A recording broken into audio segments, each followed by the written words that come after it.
Hello and welcome to this stream.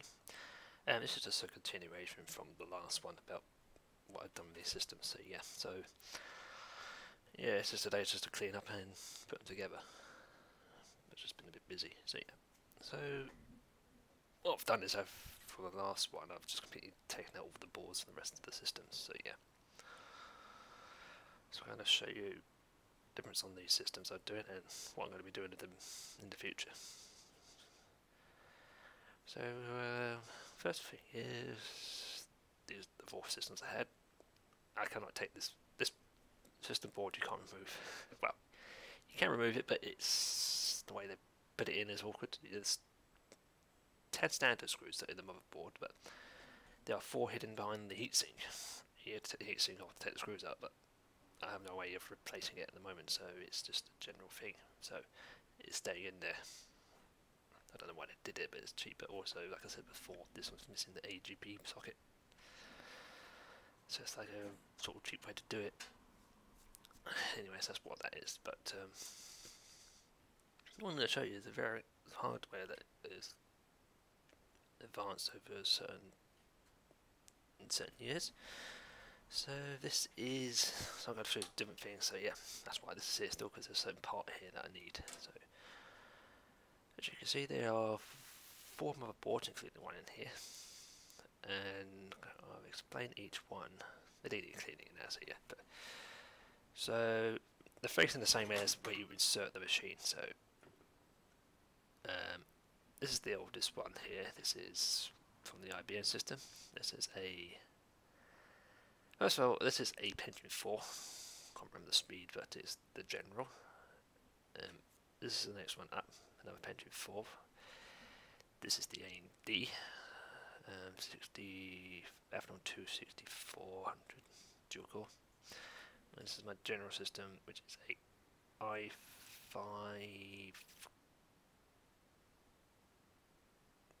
I can't remember the specs, but this is the general system I have. So first of all, the size, the difference. This is when you go for any board. There's 4 types: Micro, Mini, ATX, and another ETC, which is server grade. So general boards, like most OEMs and anything else, or small factors like this, is called a MIDI case. We'll have these type of cases here, and they're basically, these 2 only fit in the case they come to. You can't put them anywhere else. I'll show you when we put them back together. These 2 are custom built ones, so you can put them in any custom case. Like I've got my white one here, and there are factory and a little smaller, cheaper one. These 2 can take all sizes except for the very big ones, so you can take this size factor all the way down, but Archive, for instance, can't put that in the MIDI case because it's too big for the size. So you only put these 2 in, and the same thing, a MIDI case can take a micro case, but you can't put the micros only fit in smaller cases, so that micro. So yeah, it's the general sizes, but smaller boards fit in bigger boards. So yeah, so this is a mini, and this is an ATX. The other ESE is a bit wider, so it's got more memory lanes, and they're more for like server grade or higher end, which I don't have. So yes, and these also wear in width because of hardware design. But yeah, so this is an ATX board.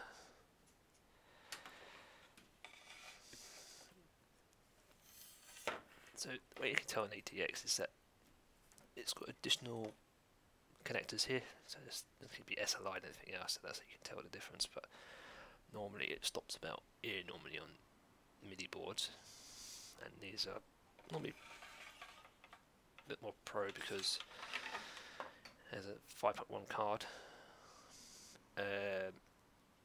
additional USB ports, and also additional stuff for the board. This is a safety. This is a standard MIDI card for custom. So you see, only got 1 P616, 1 and 2 slots, and this one's only got. This is a little cheaper one, so it's only got 2 SATAs and IDE control. This is during the time, and they're still just transferring between the 2. So that's why you still got this, and this is 24. But it's the general, and this is the general basic thing. Still has a serial port because of the way it's changing. and about 4 USBs at the time. This one has, well, I'll say it's just basic, but it's still got 2 ID controllers and a floppy drive controller, because this is still about when ID drives fit. Like the one up to this one, and this is the IBM one, and it's a Pentium 4. So there's a parallel port, 2 serials, because it's like an office one, and only 2 USBs, because at the time they weren't used much. And like I say, it's got an AGP port and 3 express, and this is a 20-pin or socket connector. But you see a lot of other connectors have priority for the case. Yeah, and some other stuff on it as well. That's the general board layout of each system. But yeah, so these are the general boards, and all these take different memory. Very different ages, and old to new. Just take each one out, because these are variant sizes.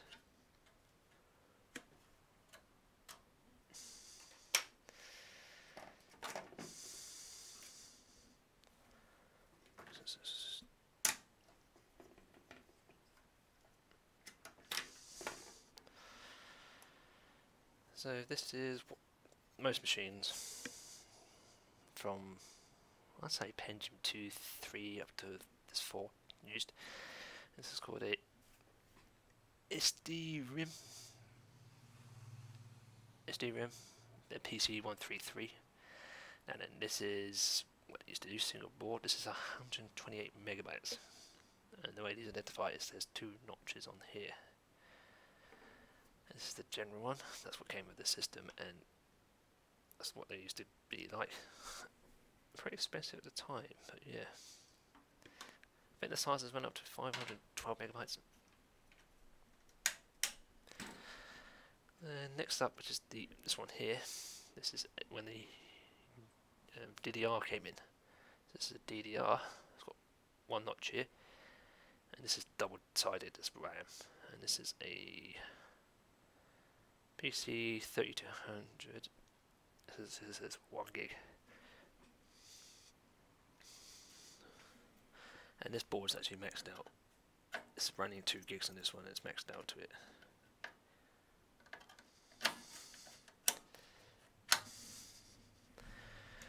And then this one then is DDR2.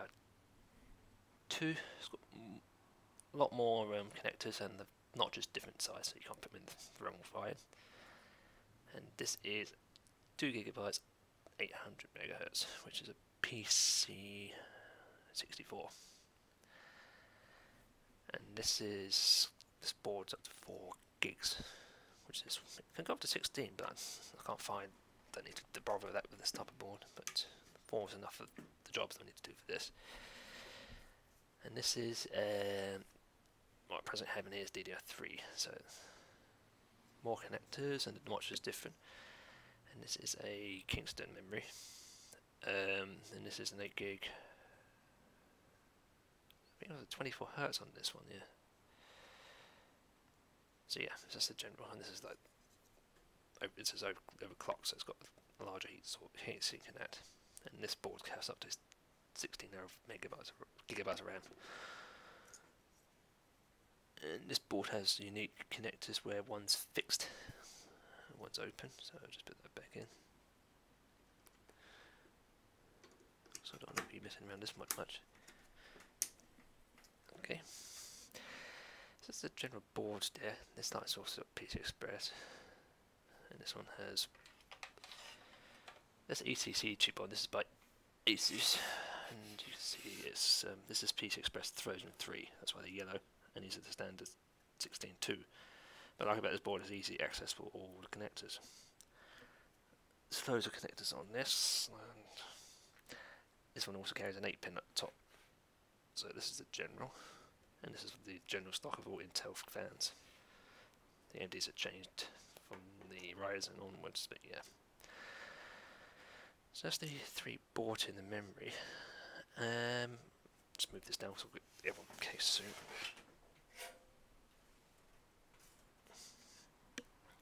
What I need to do now is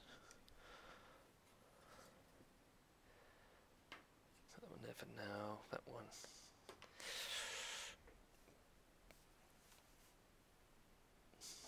On top of that one for now. I don't remember what these are. This one over here for now. The next thing is, these machines take various of hard drives. This is what those machines use with an IDE, PATA IDE hard drive. I'm near a router, sorry about that. And what you do is you set a jumper to whatever mode you're doing, so these can be paired with 2 or 3 drives. With SATA you just put 1, 2, 3, 4, but this is just a general connector. This is the Molex connector, and this is the general drive. This is a 40 gigabyte hard drive made by Western Digital.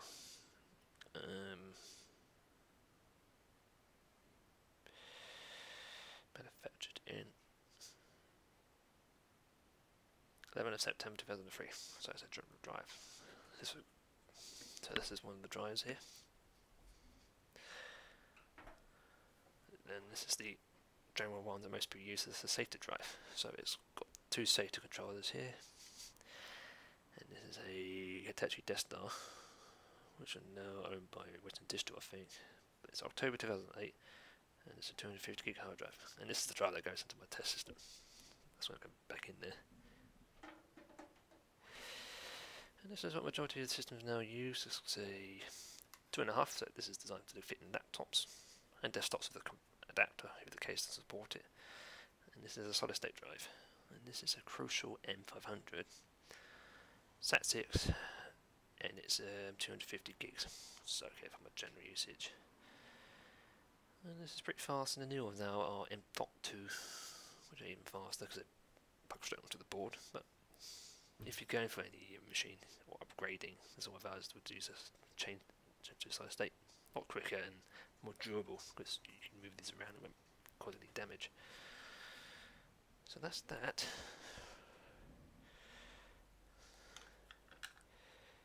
So that's the hard drives there. Also, I've got to replace the graphics cards into 2, so a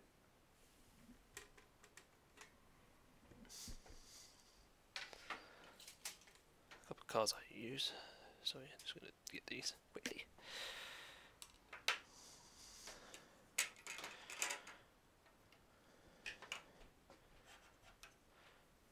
So these are the graphics cards that the 2 systems use. This is an AGP, and this is a ATI.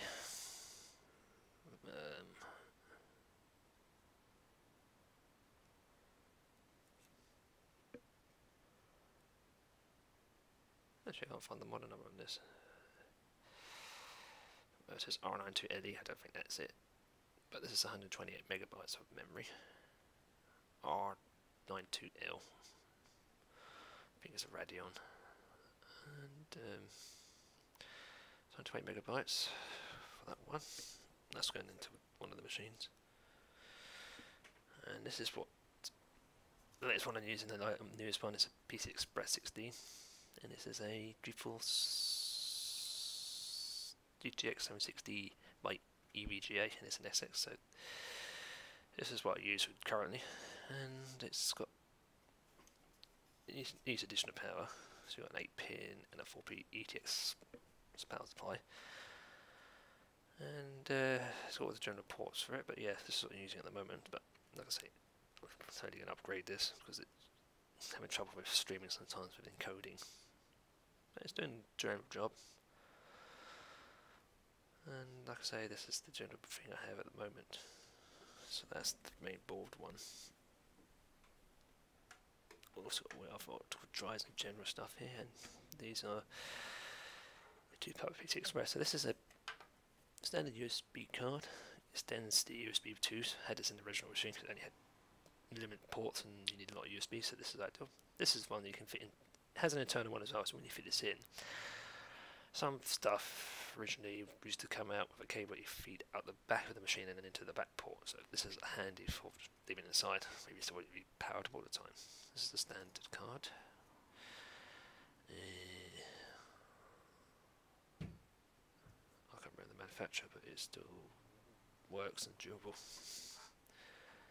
And this is what PT Express looks like. So this is a PT Express 1, so it's only a very small card, and this is a sound card, which is a Creative SB150 Z. Creative Sound Blaster Z it is. And this is my main one I use in the machine. A lot better than the onboard one that comes with it. And it also has a header here for hooking up the front ports. And then gold plating for better support, so it's got general connectors for all. But for some unknown reason, Creative have put the microphone and the line in on the same port. I can never get the right working on this. But don't know why. This is a general Soundcaster board, and these are. I've had this for a while, and it's one of the best Soundcasters so far I've had. It's got audio out of it. But that's the general board for that machine. So that's all the general hardware I have, and like I say, I've got just clean general parts up and everything else, and put them together because well, to show what you do with each system. Also, I need to get one working again so that I can get the stream better. So I need to first of all start with this one, which is my main one. So this is what the arc is for, and it does need a bit of clean because it's really dusty. But like I said, I take the board out to get the SD drive out because it's set right behind here, and you have to screw it on, so that was a bit of pain. But yeah, I've got to put the board back on the fix, so I'm just going to do that now. So let's find out that was.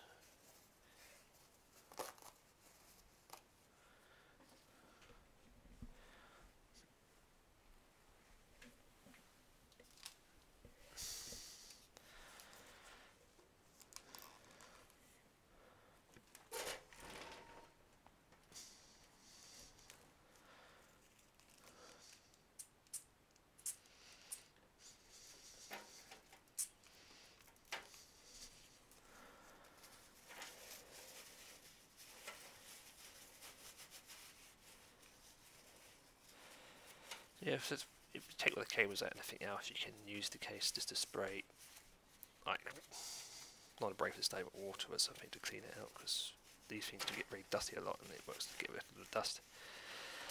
Especially if you don't have a filter. Because filters are worse, because if you don't have a filter, it can get clogged quickly. This doesn't get too bad because it has filters, but it still can get some of the gaps that are in the front. But yeah. Let's give it a quick wipe out.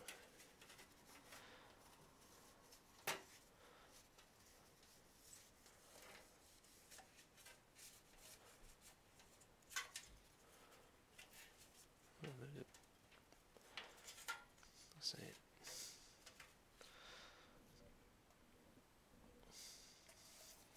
You can use all sorts of cleaner. You can use ibuprofen, not ibuprofen. I suppose alcohol stuff. I can't pronounce it. I'm very good at pronouncing stuff. You can use canned air or blow it out. There's a number of ways you can do it, but whatever way which you fancy is general. But do remember that not to get anything wet, or if you do, you have to dry it out. So it's a general thing to not to do it if you know what you're doing. Well, I just need to get this all really cleaned out because it's much dust build up. You can see a lot more in a white case.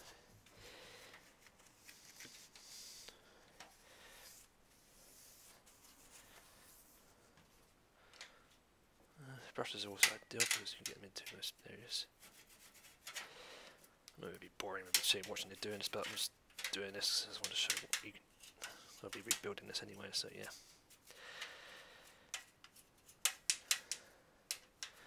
You'll be seeing this again later on, because like I say, it's my general rig and VM system, so you see a lot more of this. And eventually be my streaming system, so it's a general workaround. Sorry, you can't see me, but I'm just too busy. Due to the desk, it's difficult to get into it and my position. So try and get most of it off as possible.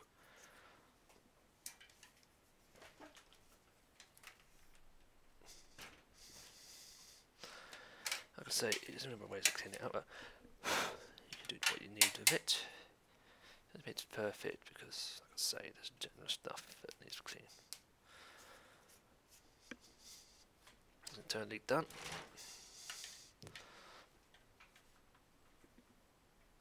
Like I say, I've taken all the parts out, including the cages, to get it out easy.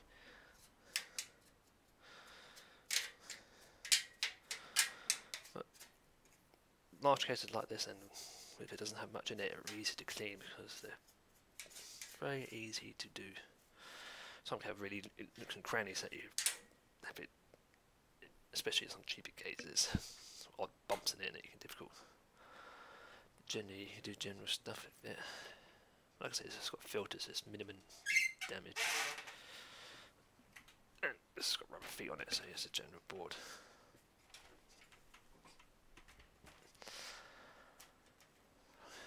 Need to take off the front so you can't see me because I'm busy. Once I've done this case, it'll be easier with the other two with their size.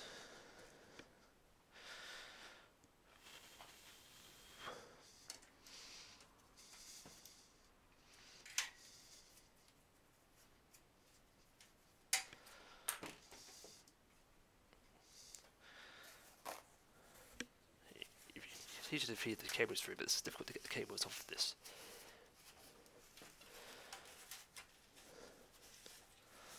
And this part is like dust them off. It's got ventilation on the side and all the cables at the front.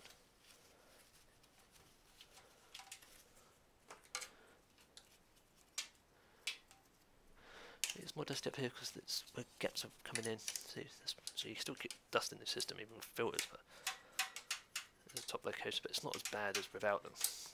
It gets dusty very quickly without them. Some cheaper cases. So filters are a good idea, but you have to remember to clean the filters out every so often, especially if you leave it on 24 hours, because they get dusty very quickly.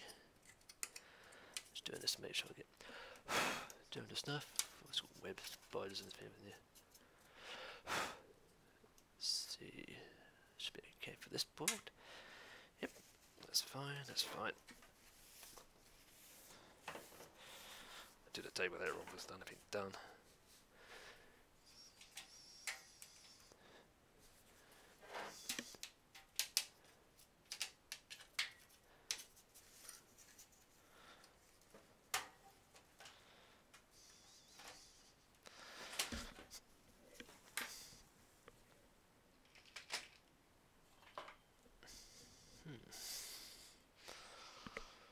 So I'm just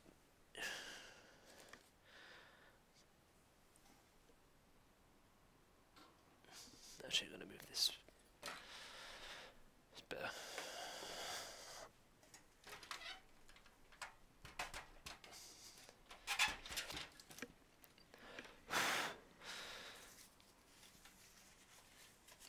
That's that done. That's all cleaned up. Sorry, that's better. Let's see.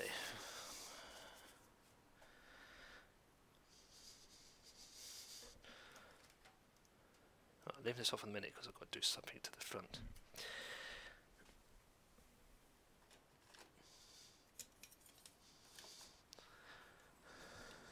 Because what I'm doing is let's go back on. What's that? Oh, the brush.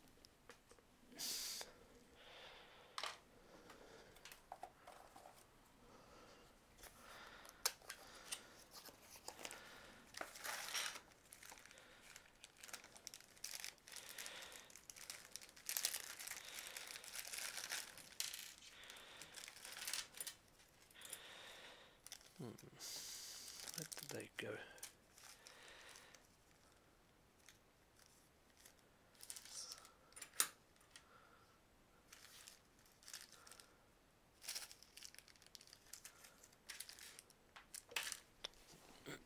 Let me just find some screws out of the kit for the PC.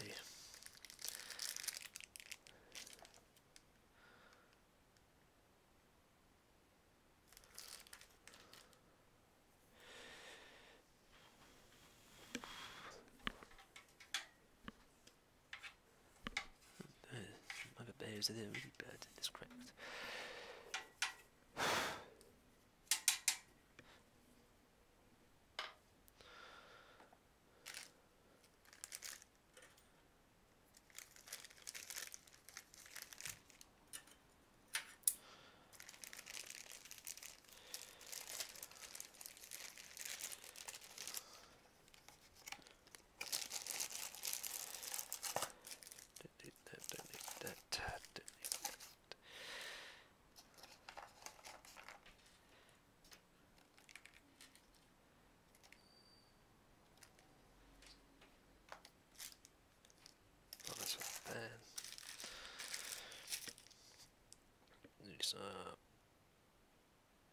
these screws, don't need those at the moment.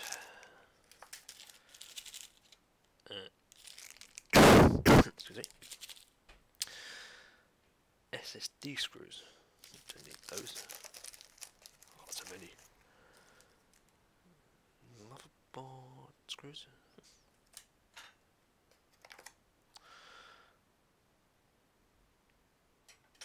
That's odd. I wonder where I put those. So I'm trying to put a bracket back in, but I forgot where I put the screws for it. So this has been a while since I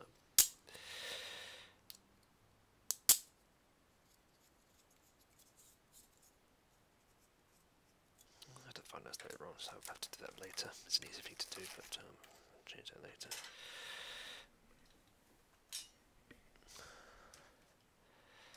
Since I've got to find the screws, so I'll just do it for now, but I'm changing the front later for this. Okay, this back on. Squeaky, squeaky.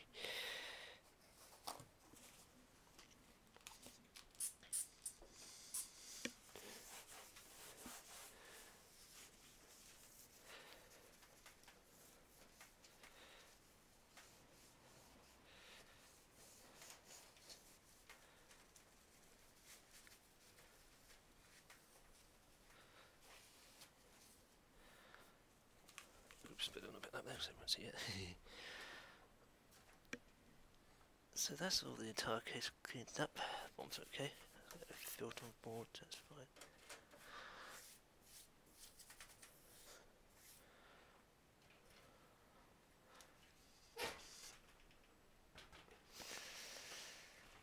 Oops. So that's the case done. So now what we need to do is put the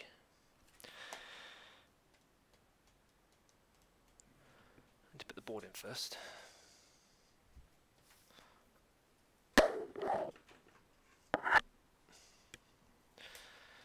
So generally that's what the brush is for, so just need to get dust off the board.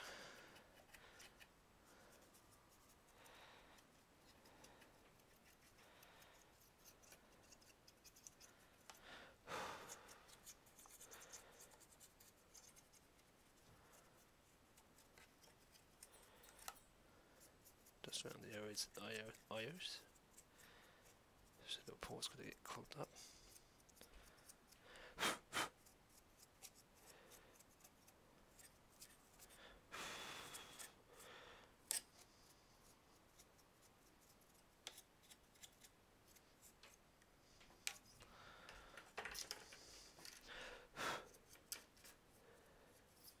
CPU fans, not too bad, just cleaned out some months ago.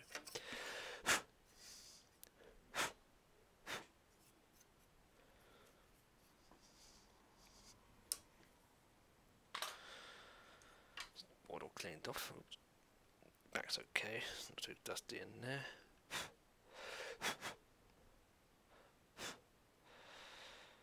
So that's the parts cleaned off, this is ready to be reinstalled. Just checking this over. Yep.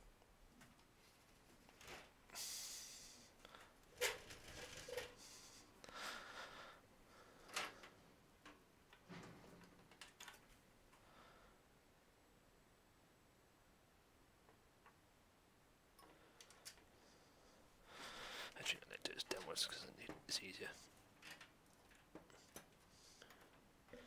Normally you have the cables in there, but I just left them in there because it's easier to move them around. Should always do this laying down, it's easier.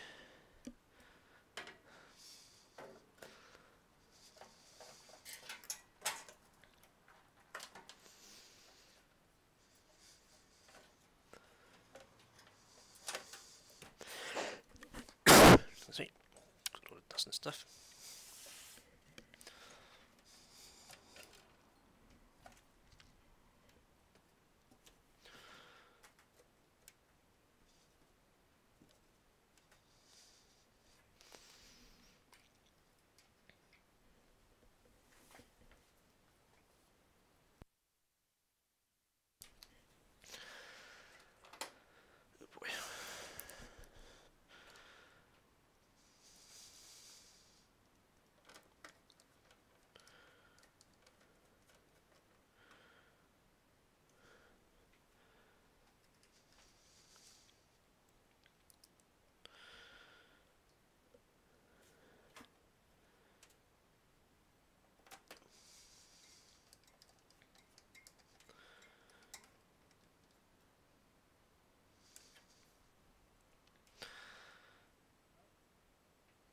So this case is an ATX case because it won't take anything bigger.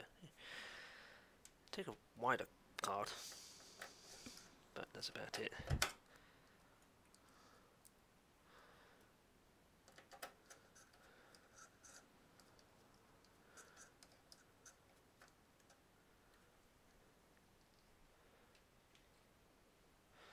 This takes 1, 2, 3, 4. This takes 6 screws. That's a general size for an ATX. A lot of boards take 6 normally. Minis take about 4, I think. But yeah.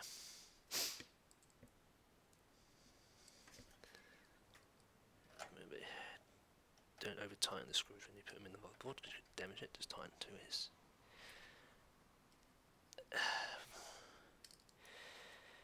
Just tighten that, and then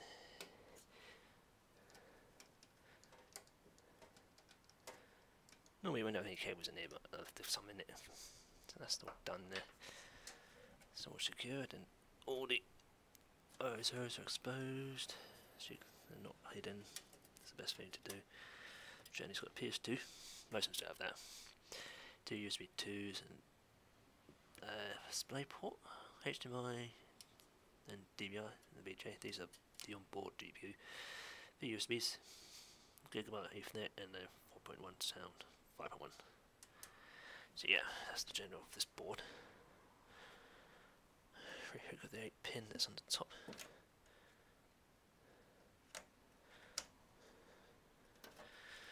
And rehook the power supply.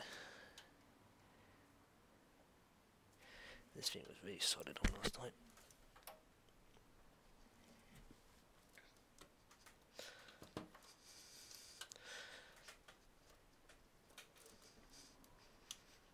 That's it, clipped in. This is good.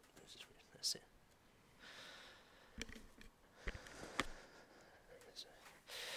Camera's low, so I can't do it much. That's it. I don't need to stand up anymore. So yeah. Yeah, I can do this upwards now because I don't need to do it. Oh, no, actually, I'll put it in a minute. Get the board fixed first.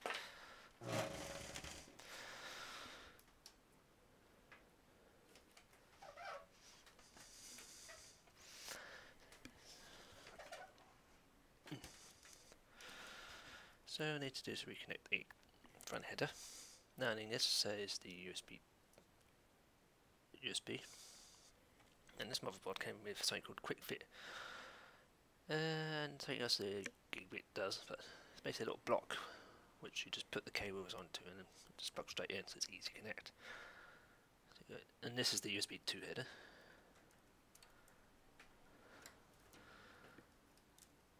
And this one's the front port one at the top, which does the reset switch, power switch. There's buzzer still. There's a nice spare one for it. And this only comes with one LED. Like I said, it says power LED, but I've actually hooked it up to the HDD one because the system's always on, so and the fans are always running, so I know it is running or not. So I know the hard drive activity.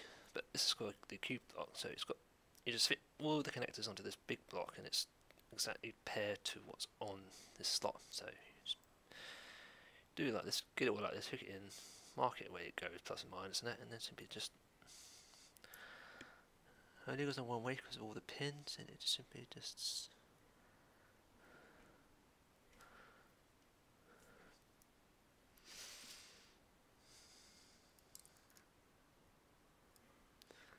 and like I say, only goes on one way due to where the pins are configured, and it just clips right on this block here like that, straight on there. You don't have to sort of fiddle around with it. Some of my other managers are doing that. It's pretty good. So it's pretty good for people who have difficulty putting stuff in. So yeah, that's a good idea. And a lot of cases that have buzzers, some cheap ones do, but you can buy these cheap, and it's not much fit because this thing will tell you if anything goes from pure postcode. So yeah. So that's that. This is the audio, but normally it would fit here, but because we're using the sound card, it'll be fit up here later. This is the USB 3, just goes up to here, and this is just a force fit like so, just clips on. That's the USB 3 to the top. That's all the connectors at the moment. I need to put these are the SATA controllers that we'll be putting in a minute. The power supply go here, that's what all these cables are for. This is the advantage of the modular cable. You can take it out without to remove all the cables if it's tied up. You can tell me remove these if you're changing the power supply. There's a general connector for here. So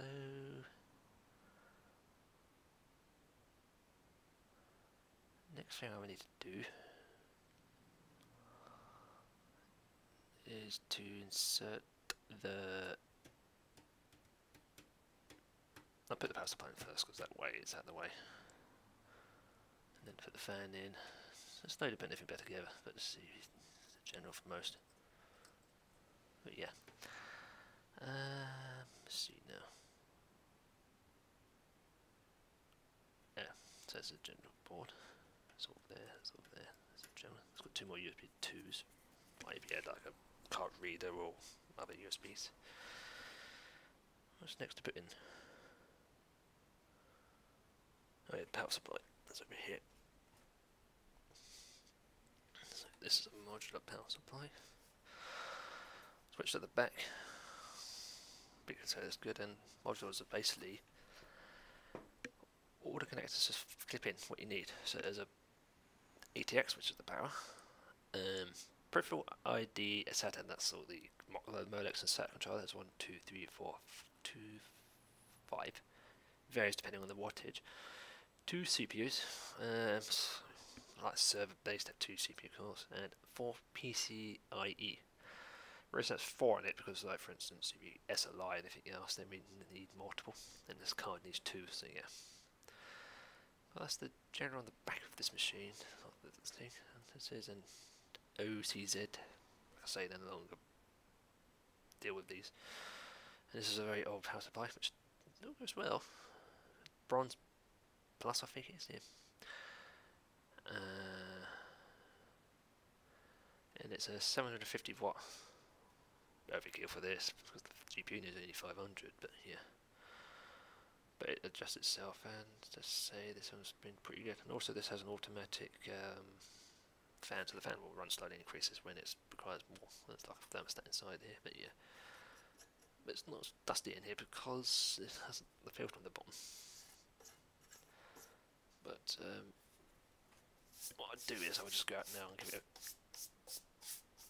go out the back now and give it a quick clean because it's got a bit dusty.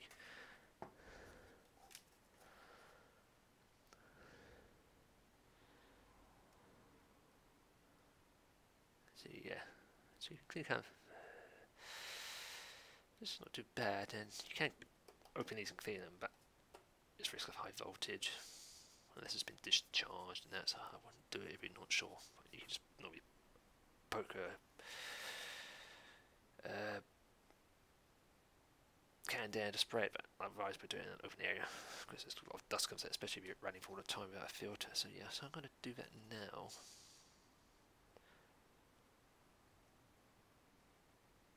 Just keep an eye on everything at the moment. So yeah, streams on the side there. So yeah, so I'm going to do that now. Also, I've got to check out a few things. So yeah, we'll be back in a moment for this one. Actually, no, what I'm going to do is.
Okay, that took a while because it was a lot of dust in it, and I did take the top cover off, and oops, actually it was a bit dusty in there for over the years, but actually this is pretty good. What they've done is that they've actually separated the fan with the header. Some cases don't do that. There's one in here that's hardwired, so you can't separate the case easy clean, but easy to take the fan off and clean it. But yeah, like I say, only doing this if you know what you're comfortable with, but generally not advisable. But yeah, that's if you've got a good power supply, that's what you're looking at, and it's mainly the main caps here which are the high voltage, but you just blast it with compressed air, you should be fine, and the brush. Just don't start poking metal stuff in it, it's fine, but only do this if you know what you're doing. I've done this a few times, so I know what not to touch. But also have to make sure the area where the thermostat is clear, otherwise it just turn on the fan at that high speed on its own. Like I say, only do this if you know what you're doing. Fix that way around.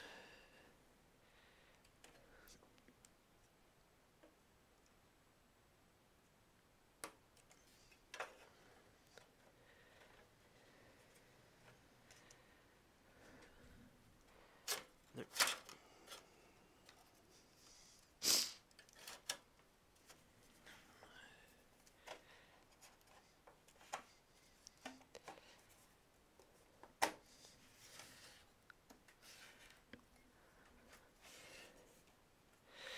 And here's a modular. Non-modular ones, there'll be a cable coming at the back, which makes it more tough to clean because you have to get rid of the cables. But no, it's a general good quality. So I've had this for about 7 years. So yeah, everything still works. The fan's just not, bearing's not gone on anything else. So it's still good. But yeah, so as to clean these out, if they've been used a lot of time, and they don't have actual filters, because they do get dusty. But only do it if you're comfortable, or just like I say, poke air compressor in it. Well, cold air, and just do that. But yeah, the only thing you have to worry about is the mains AC in and the caps. But yeah, we'll get you. But I've done so many fixes for electronics and that, and I know which part not to touch. Since I do a lot of stuff like that, so yeah. And this has been off 2 days, so it's not charging it. So there we go. Just get it back. Yep. When it goes back in, that's the right side up. Yep, so that's that.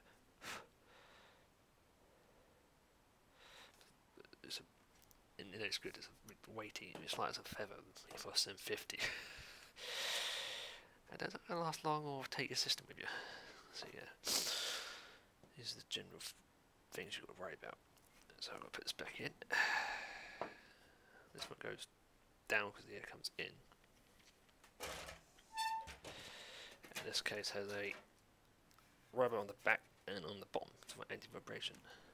So they've thought of everything for this.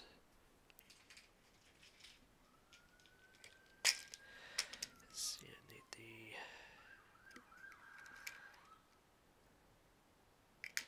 hex ones.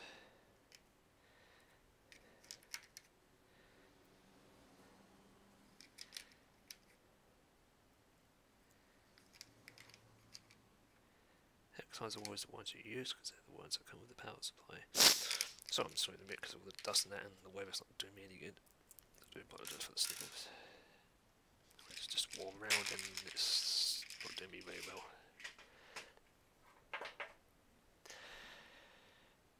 Okay, so there's multiple holes here because the capacitor can go this way or this way, but it's advised to put it against the floor. It's up that way, draw more air from cold, warm air, so this will work faster, but also if you drop screws in here, it's difficult. So it's down this way. It just goes in under the board and pops at the front. Well, it sort of cruises in on the rubber and sits down flush. And I can see the screws.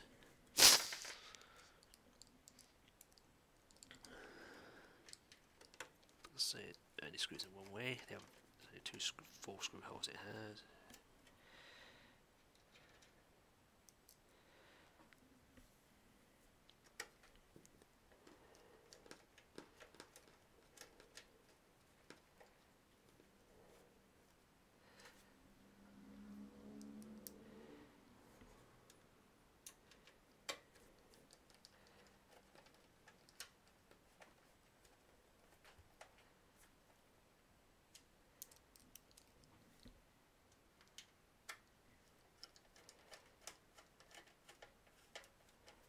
It's all 4 in. It's not going right free and it's on this rubber. Yeah, there you go. Oh boy, that's way too with that. That's the general thing, and I've just got to then reconnect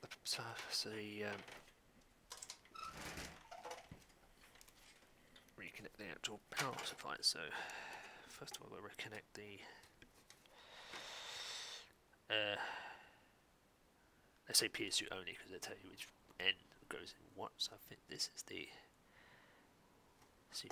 Let's put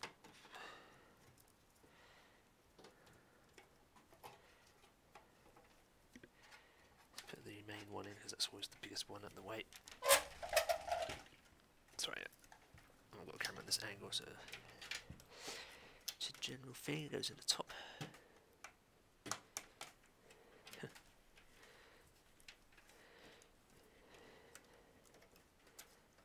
Into it clicks.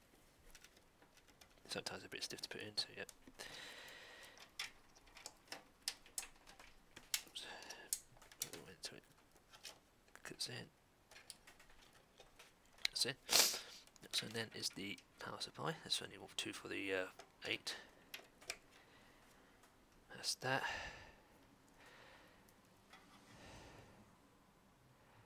And then I've got to put in the 2.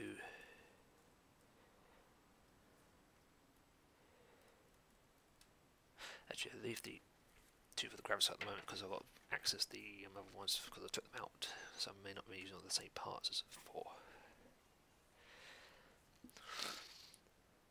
Okay, that's that.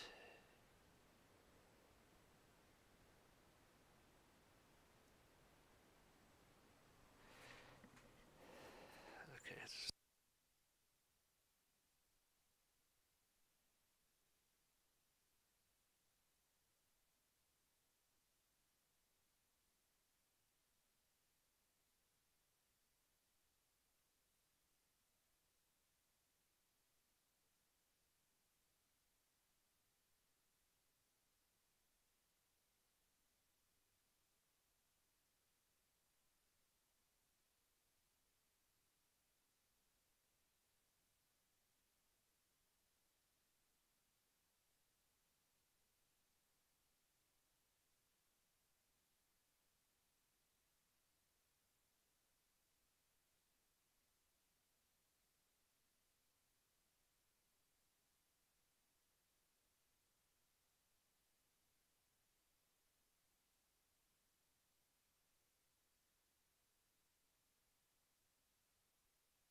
Okay, that's sorted out in the moment for now.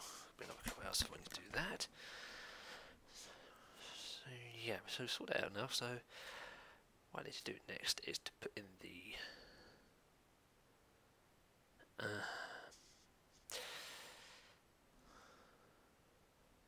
I'll put the drive cage in first because I need to put the drives back in. So I need that. So there's one of the vented at the case. You can take out the drive case, and it has only one position to put it in, which is just right here. So, for instance, had a day, maybe you're using one set of drive, or depending on your device, you can take these out to increase weight or size. But yeah, this case has loads of ways of benefit doing stuff. So yeah, so it's a good piece of clean out. This is the way the drives sit.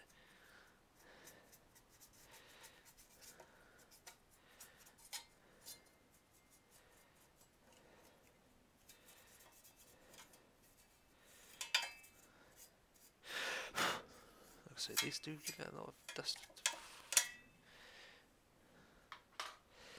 and it only goes in one way, which is this way, like attached to the front of the base here. So we'll take the front off again to do that, and the rest screws on the bottom.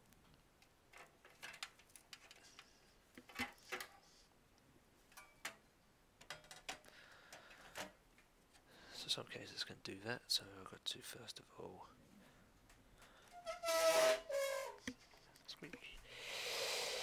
rubber feet on this is pretty good.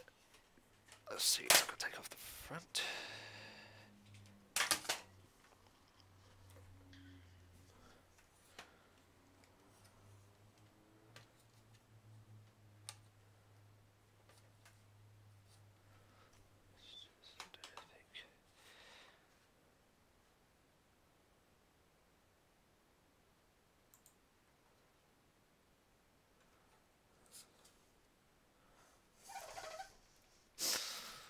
That's it, so I've got to put the front hose back on.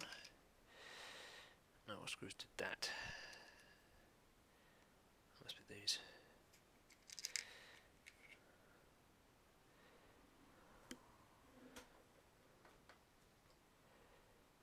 It's like two, if it's on the front here, like two ports at the front here, behind this here.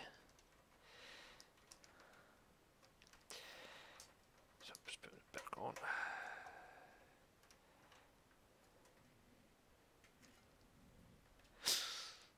Makes it easier once these are on, it doesn't fit out.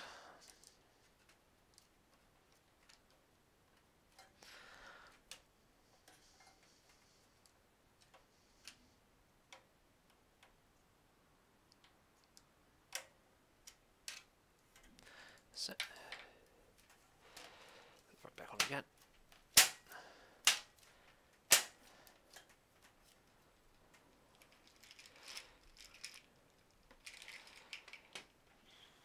Flip the case upside down now because I've screwed the bottom on. So there's 1, 2, 3, 4 holes to keep this in place. The good thing about this, they all use the same screw which the motherboard uses. So I'm probably using those before. Probably those were designed to fit the front case back on. It's like plates to put in, so yeah. See now, that goes there.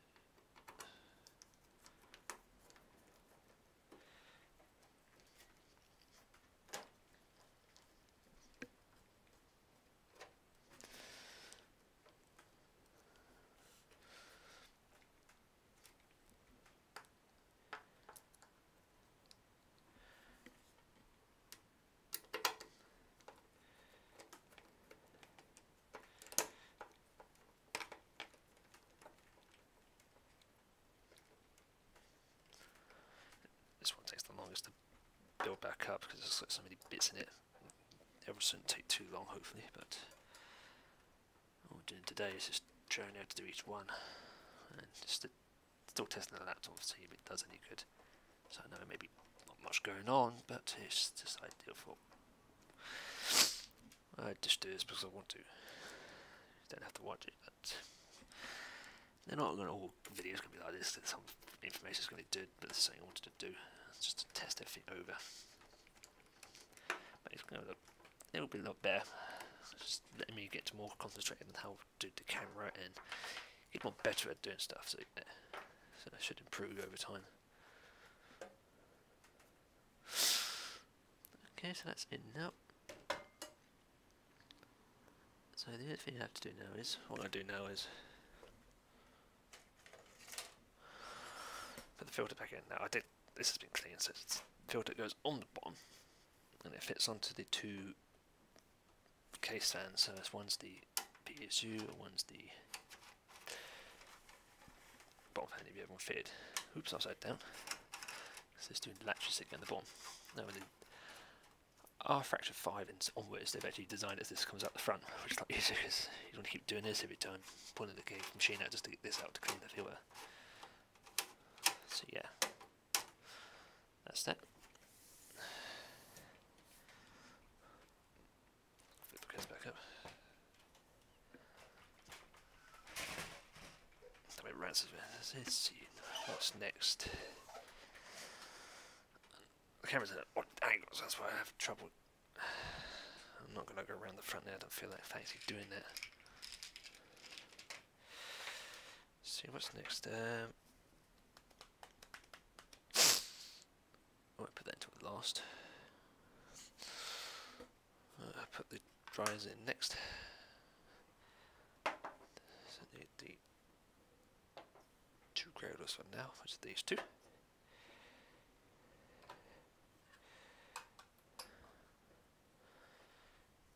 Dust on top.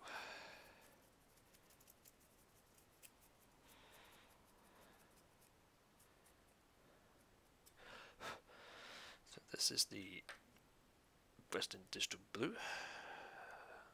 It's 2013, so 4, 5, 6, 7, 8, nearly 5 years I've had this, so yeah. And this is still good. Blue's the standard one. And this is general, so they got brackets one way bracket and they just slide into the thing. So I'm going to put it here. And just clip in. And the port's on this side because everything's hidden. Actually, oops. Let's switch in the top. Because that's my E drive. Each drive has its own unique thing. Because I have one for storage, one for the gaming apps and stuff, and the other one's the main OS and general programs. So this one is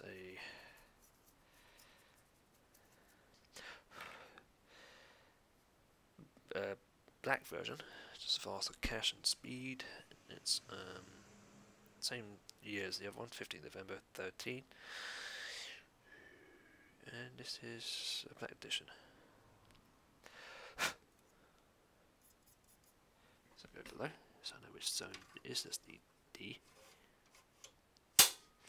Now I've got to fit the last one in, but I've got to fit the setter onto a specific connector. Not connector, on a special unit.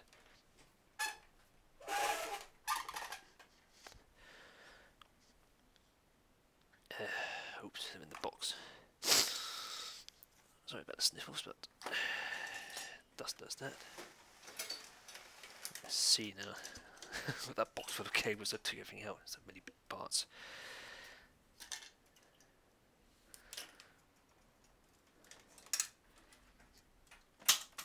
So sorry about the noise, but I'm just taking stuff I don't need.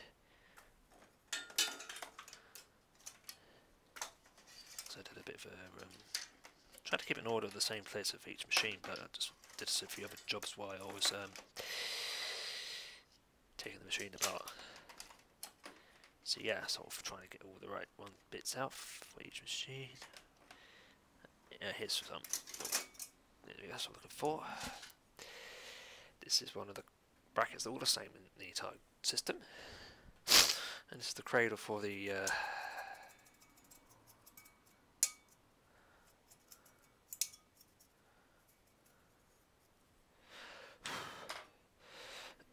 this is the cradle for the actual machine. That's that I can get right close up, and that should do that. Camera's pointing this angle. I get better when I get more, and I'm always looking at a very small screen at the bottom. So this is a bracket. Hold it all of them have washer grommets, anti-vibration for the mechanical, and they have a slot A and a slot C. You can lower them down the drivers depending on the position of the drive. But there's another 4 little ones that say B, which are just here, and these are not some rubber grommet, and these for the static drive, so it sort of sits here. So that's the way it goes in, and it goes in sort of like that. Oops. Sort of goes like that.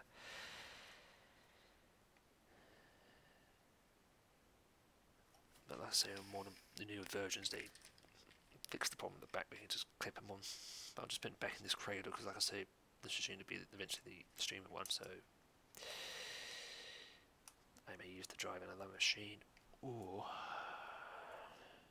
put a smaller drive in. But that's why this has been taken out, and I don't have to do all this again.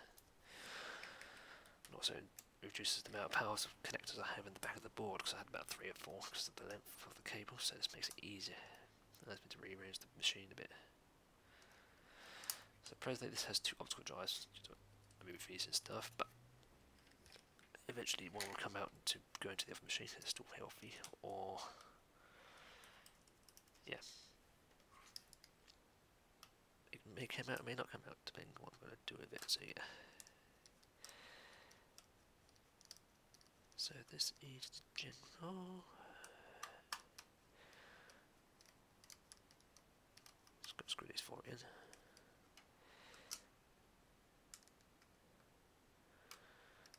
And that's not interesting to watch, but like I say, improve over the time, get better at it. Like I say, I'll do some videos as well, but not live, to try and get it better.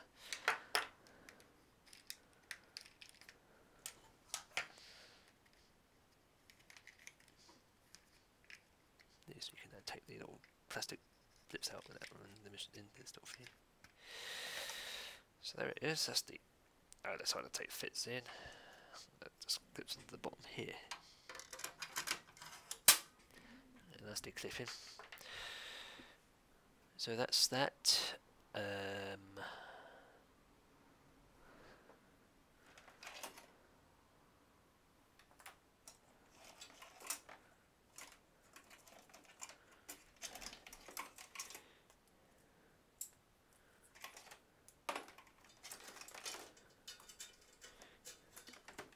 Did you get in there?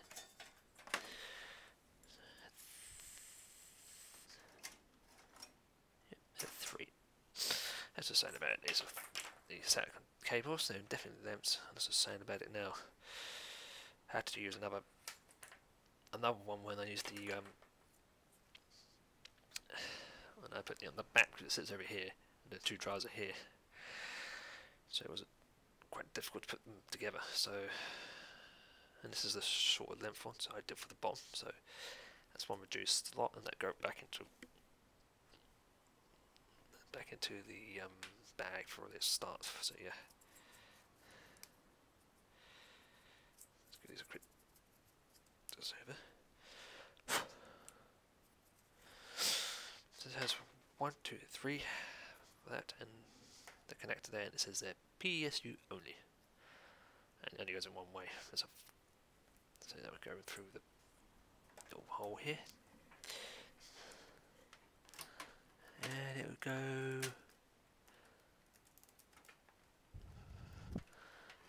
into the next one here. So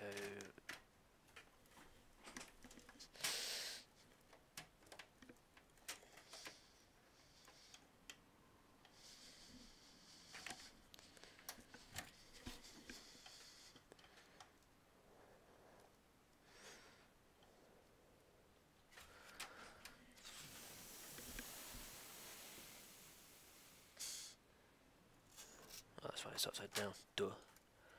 Wrong way round. It's only key to go one way, so you can't put them in the wrong place.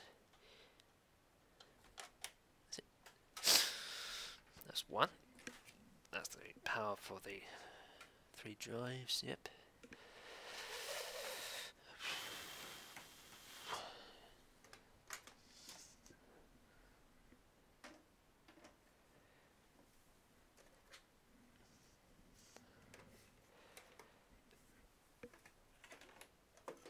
Right.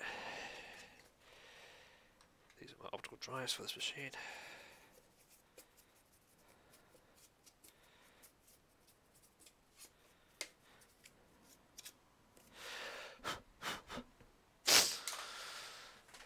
And like I said before, I have two for reasons, because I use this machine for watching videos and stuff. It's easy to have two drives because loads of discs rather than keeping popping one disc over. So I just keep two in it. But like I say, when the machine's retired and I'm going to when the machine's retired and they get a new system, I simply will transfer one of the drives. Transfer one of the drives into it or use it as a spare. But for now, it's just keep it together as two. So this is an LG GH24N SBO. It's a DVD manufactured 2013, and it's a DVD reader writer. So it reads up to DVDs and CDs. It's an M disc. It's like a specialized security disc, and it's a general drive. And this is the main one that gets used. And that just goes into the top here. Ties into the top. Like so, and there's... which one does what?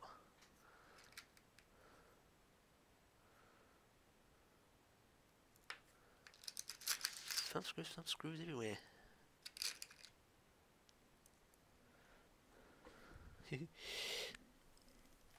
Excuse me, let me look at the diagram here. So course thread 8. Put all the thumb screws together and solve them for the case and have a different angle. Yeah, they are. That's what I'm looking for.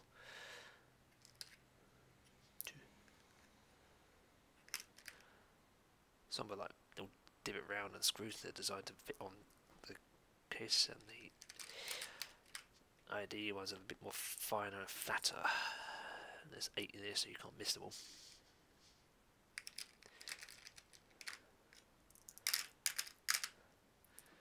4, 2 on each side, and the thumb screw.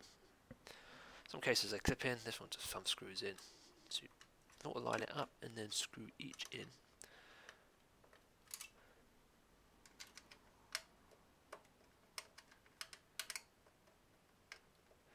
Like I said, most machines now are starting to not have these fitted. That's why you've got 2 in here. Most of them have 1 or not anymore, because these are fading out, and most of the time you can buy an external one if you need to do some software. But like I say, I don't use discs now for software installation because I use from flash drives and that. But these are still required for me to play movies and that, because so far there's no streaming service around that actually streams everything. You've had to buy one or the other, and depends on your region, you can't get it. Because I'm UK, so I can't get everything and some stuff. So eventually it'll be like one service have a license for everything, and that will replace the my collection, because it would be easier. Also, well, fibre broadband. So yeah, see that eventually happening. It'll be the nicest thing to happen.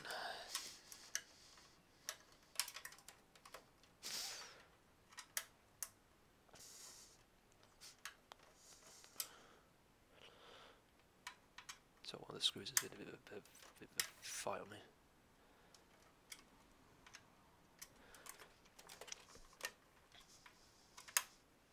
That's it.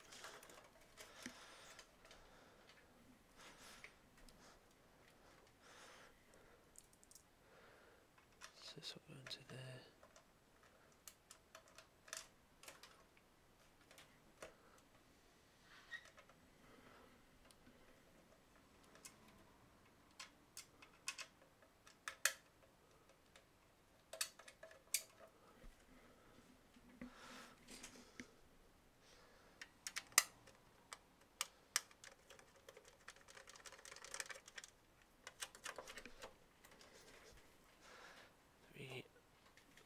I need to use a screwdriver. Just tighten up, hand tight.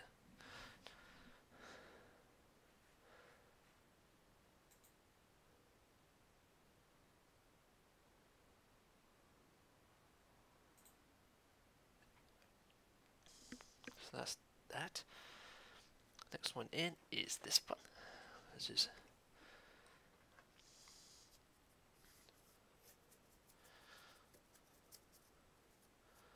older drive. And this one is a LG again, so I really like the LG ones. MG DLCH8 LS10, manufactured 2009, and it's a Blu-ray reader and CD writer. So basically, it's thinking play Blu-ray synthetic has have Blu-ray discs in there. Yeah, but this one has the light scribe fitted to it. It was just technology at the time that they thought of where you fit a disc upside down, a specialised disc, and you'd burn the image, but after a while they sort of fade and that, so that sort of faded out, but it's still usable. Like I say, it does Blu-rays, but I use it because it allows me to record both systems together.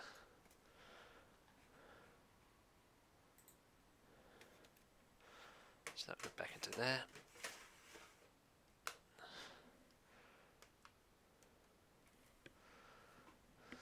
Let's find the last four.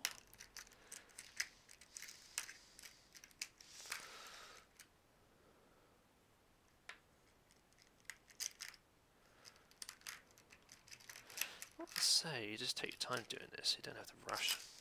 That's why this is a long thing. I'm not bothered. And it's just something that people may want to watch, or generally want to know how to do it. But I know the angle's a bit bad, but you get the idea. Skateboard. But like I say, I would do a proper. I've got a couple of builds coming up. Maybe I'd do them eventually, and I'll do a proper thing. This is just a test to make sure everything's fine to get as wide angle as possible, but hopefully you have a better system camera by then, hopefully, and get a better shot. This is what I can do for now. Like I say, everyone starts off with just the general stuff. Not everyone starts off with everything with them straight away. They have to literally start with the crappiest camera. It's just a standard. So I'm using a standard 1080p webcam. It's set to, I think it's 720, 30 frames a second. It's okay for general. Lighting does LED, so I can rearrange it later on, but it seems to be bright on here. I'm using the microphone headset at the moment because that's the best one that then on board, and it has a sort of noise cancellation. I can probably do something with the software, but so if people let me know. But this is the general thing I have. And I use Streamlabs to the OBS at the moment for it, which is good because it's up. But I need to rearrange the stream for different scenes, for different things, and everything else to get it a bit better. I'll probably do that once I get the system working again. So it needs to be reconfigured. Definitely be better. Because also, like I say, I also be gaming on another on Twitch will do that. So yeah. So I'm gonna get into that because I want to just do on the side for various stuff, so this is one reason I'm doing this, but this is just a general thing I like doing. So hopefully I'll try and keep it varied. Hopefully people will enjoy it, but if not, I'm okay. You can go to, like I say, watch what you want and go where you want. But like I say, I'm not doing this, I'm just doing this for general purpose and also my own skills. Like, this is just a tedious one now, just testing everything, but I may do other software and general stuff which may work better because I can show you what I do. It's a bit more easier. This is something I wanted to do anyways, and I thought I'd show you everything. These are longer cables. How many did that come with?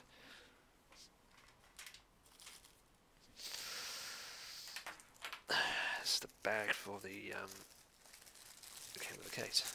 We have a bag. That's the original power supply cable. Comes with fit. Some Modex. That's another 8-pin. Actually, that's a 8-pin CPU. Zip ties. I think I haven't zip tied any of these back because I was constantly chaining stuff in it. So yeah. Another Molex and everything else, and probably drive on a Molex. I don't use it anymore, but yes, still carry these. They give the right cables for the right thing when you buy them, and this is just a carrier with the cables.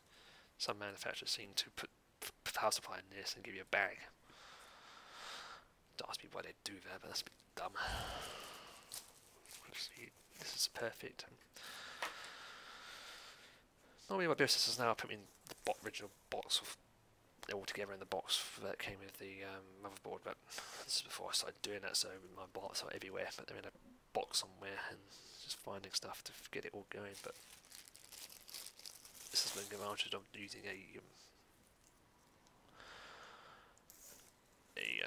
module, because you don't put in what you need. So that's the other cable for that. That's to the two optical drives and the power.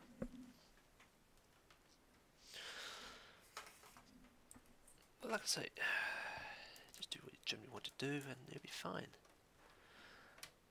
That's that. You got one, two, there's 3 more slots here for 3 SATAs, 2 modecs or modecs. The reason they have so many modecs is because it's not used. They're not really used for ID drives, but they can also be used for powering some stuff up. But a lot of mod stuff now use the SATA connector to power up, but older stuff still requires the modecs. So yeah, they're optional, but not much needed. No, that's done. I can then plug the grey ones in, which are the PC Express. They can go in any. So I put them in the bottom. There's 2 because the card requires 2. See, one here, one here. That goes into the sound card, so that's the general cables for that. I'm just going to hook up the power to the drives. So that's going to go up the top. Actually, I won't do the drives yet because I've got to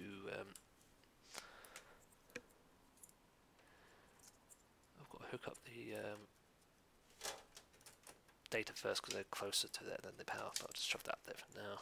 Just thinking about the general case that allows you to have it all custom. Well, cable management, you put everything through the grommets and that. You would tie wrap them, but I don't bother because the system's constantly changing. Eventually do, and I'll do it eventually one day, but you do what you need. You want a bundle mess, and fair enough, now I can see the back of it. And I'm not into these things of having clear cases and all that show off. Never walked into it. So it's just a general thing. So now what I need to do is hook up all the safety ports. So I need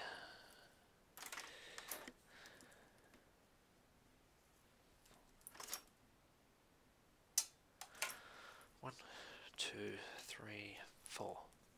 Oh, 5.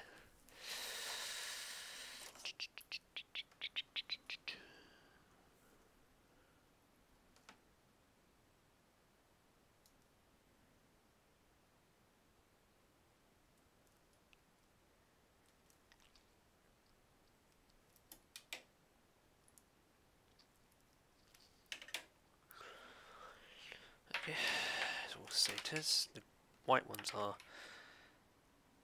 SAT6.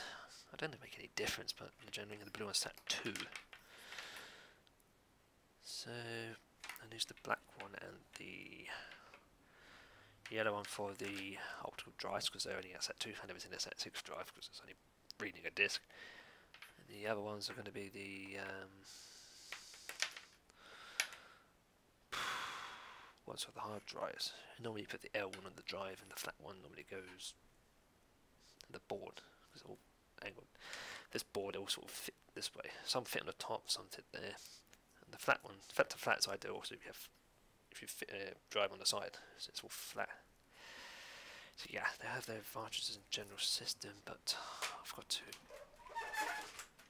squeal. That's 0, 1, 1, 2, 3, 4, 1, 2, 3, 4, and 7. 5 on the top and 6 on the bottom. Right, okay. So first of all,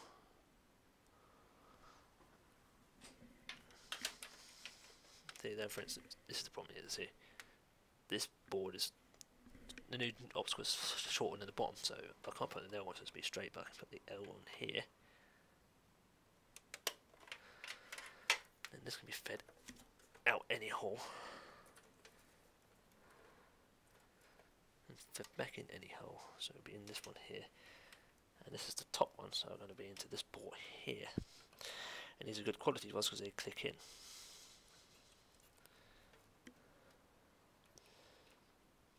The other machines won't take long because they're half the size of this machine. Only going one way.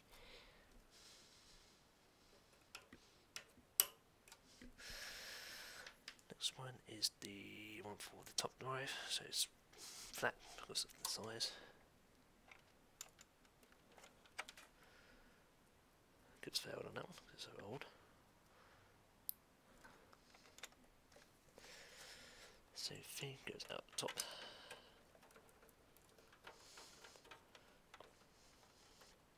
So you can route anything you want. Try not to cross money or it causes interference.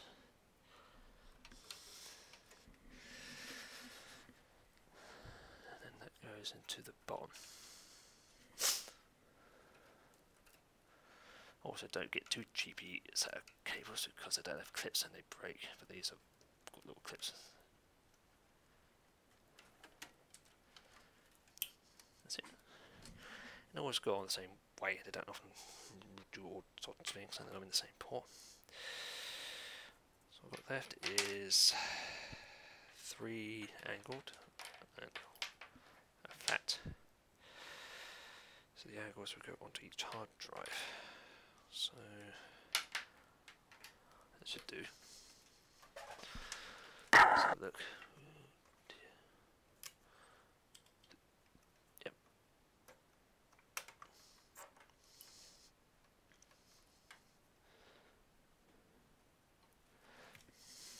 That's the first one. That's the solid state. Drive 2.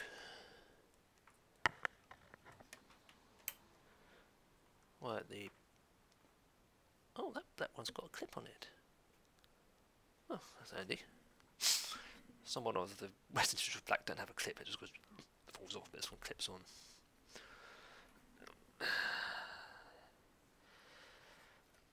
So that goes into number 2. You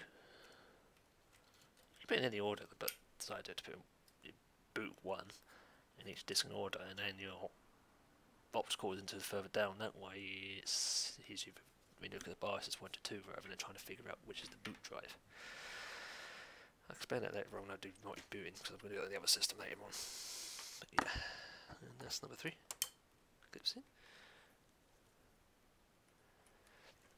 That goes in, and then that goes into the 3rd port here.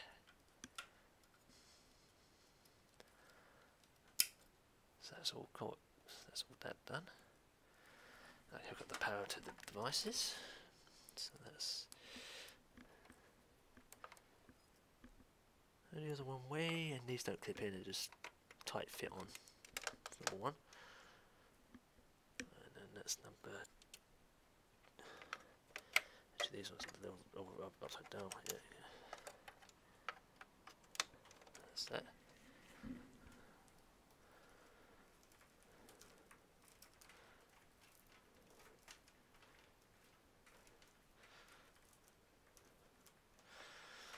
So I just get a junction in the back here, but it's just how I do my system.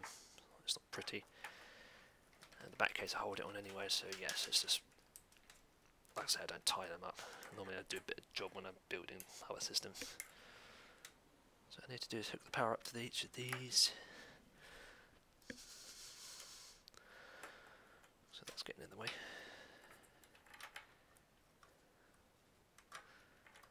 Number 1.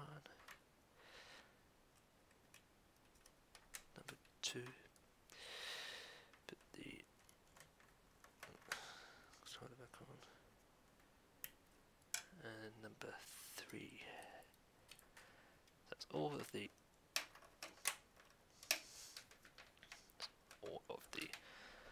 drives connected.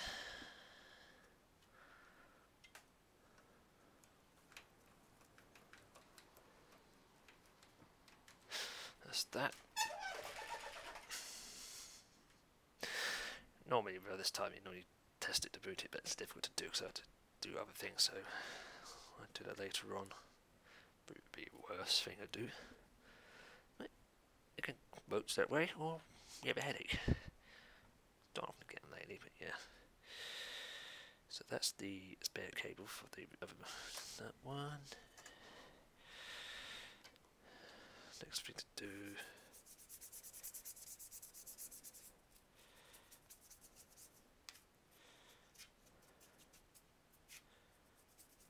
Let's put in the. This is like a blanket plate for. There's two at the top and one on the side, and this basically fits in, covers the whole. It's designed to prevent noise and it's dampening, so that's what that is for. And it uses the fan screws to hold it in.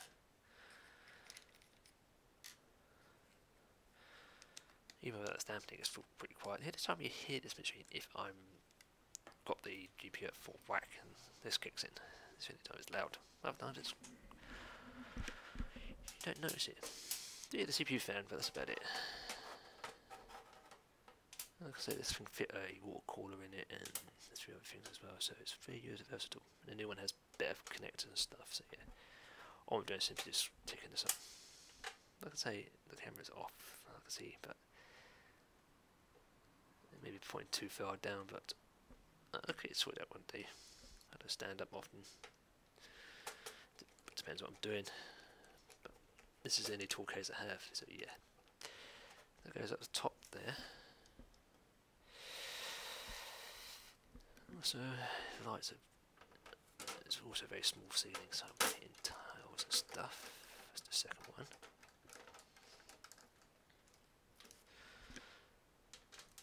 The third one.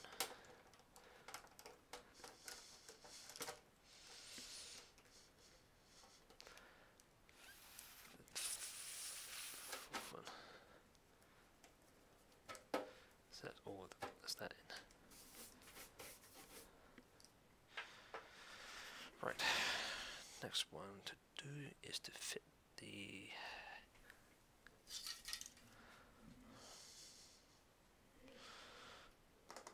where did I put that? Oh, there it is.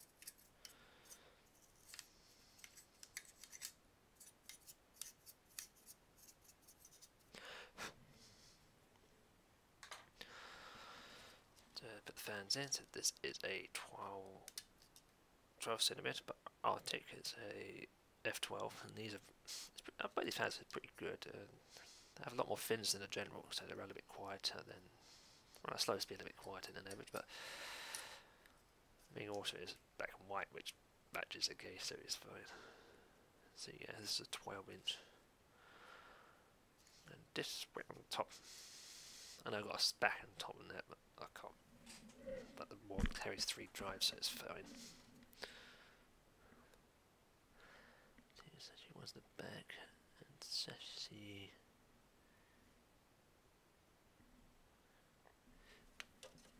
This is 3.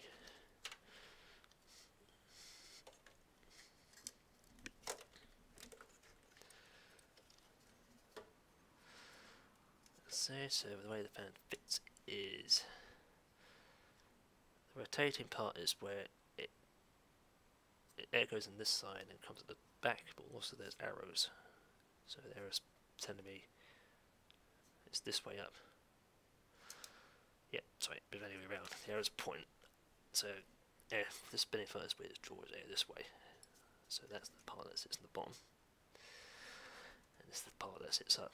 There's an arrow indication of rotation speed and airflow. So it always goes this way.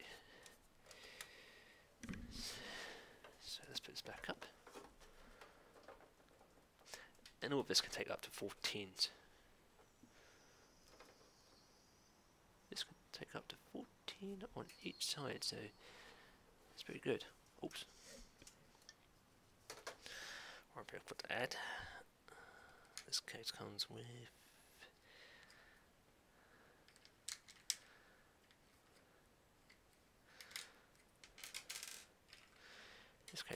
these little washers here, and these are basically anti-damp you put between the fan and the top, and what it does is you don't tighten it all the way down, but basically it keeps it from vibrating.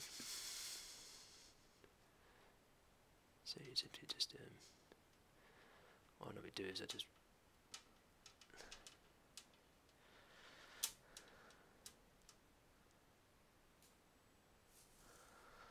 forgot to do these.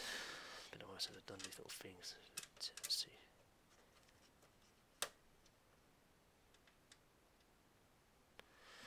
Normally what I do is I put the screws all the way in to the sides I designed for the fan. Whack these all the way on the top so that way they hold on for a bit. Until I get the fan on and the washers don't pop off.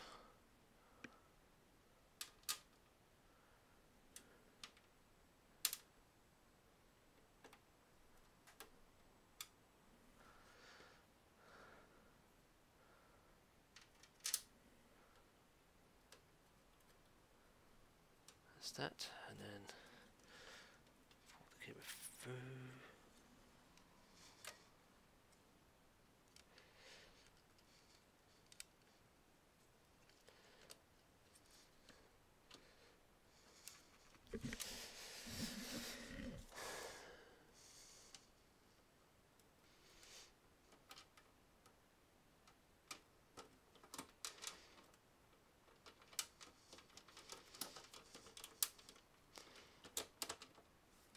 Go, do that.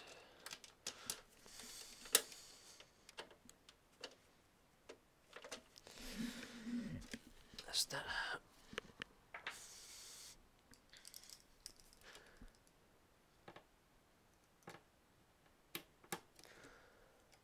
So that's that, and just start screwing in the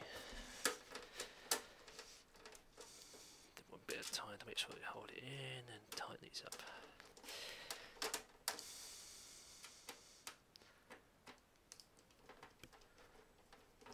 And these are self-tapping, there's no most pace fans. That's that, and I'd keep tightening until it it's possible to keep the fan in place, but not too tight. I'm going to crush the washer donut, what they're called. Tight enough, because they still need to be loose enough to damper. If you put it too tight and squash it, it just vibrates.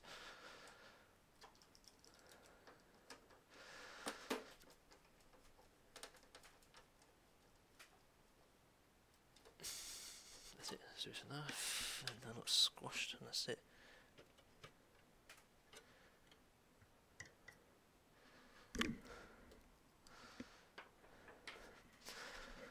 And hook it up to one of the ports.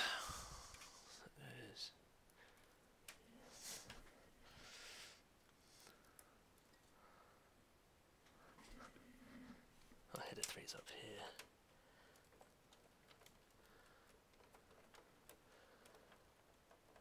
Up the top here, and it goes on to chassis fan 3. This can take up to 3 fans, one for each area. It's always possible to put the fans on the actual motherboard so that you can control it correctly.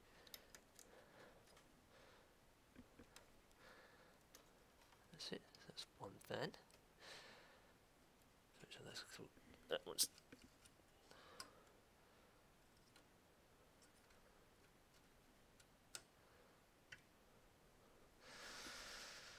I'll fit the other two.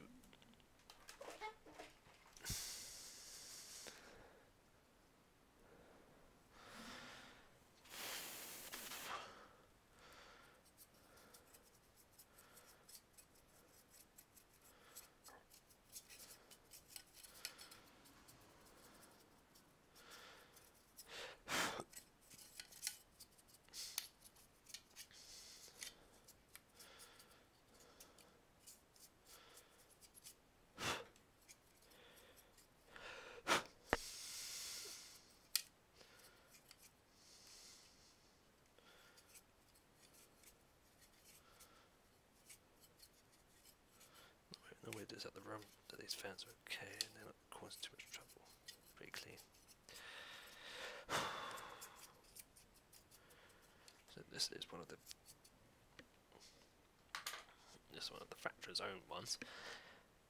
It's an R2, it's a 1400 millimeters, so it only goes to about 1000 RPM, but the larger the fan is, it doesn't need to spin as fast, and the more quiet it is, and the more airflow it draws out. In most cases take 14, so this came with it, and it came with 2, so it's not too bad. And for all fronts always, you have always the exhaust. Here, a front one if you've got an 8GP, and the top, it's not required, but I just put it in there because it has 3 on the board, and I can't find the path to put it in. And it's for rads and stuff on, so yeah, so this has that. This is the general fan.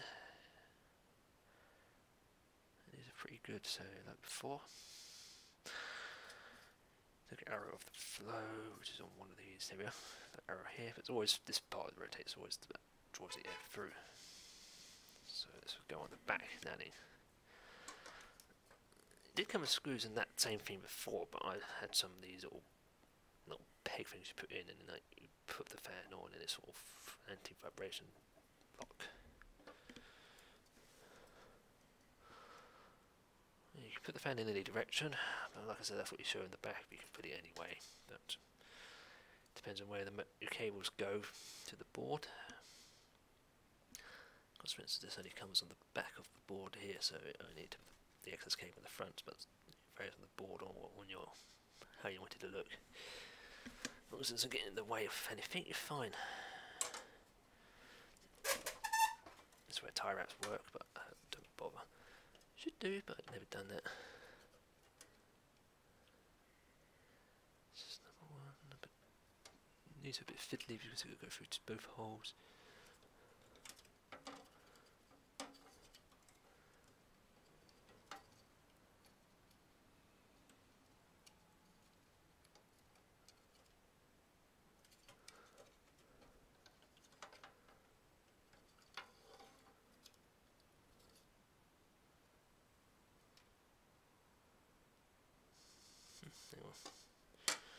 Then there's clipped in.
These are fiddly to put in because the way they've designed it, you have to put them in first through the holes and then gently put them, and then they will just gently put them in, and then they should come through the back of the fan and then lock on.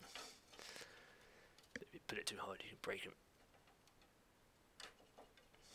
Doesn't that?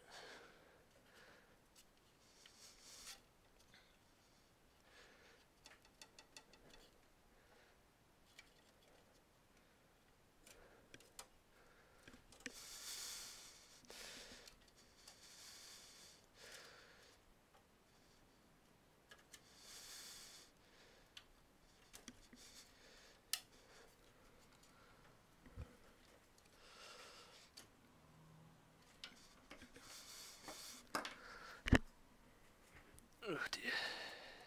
These are fiddly to put in, especially without the board. Wish I could find the hole.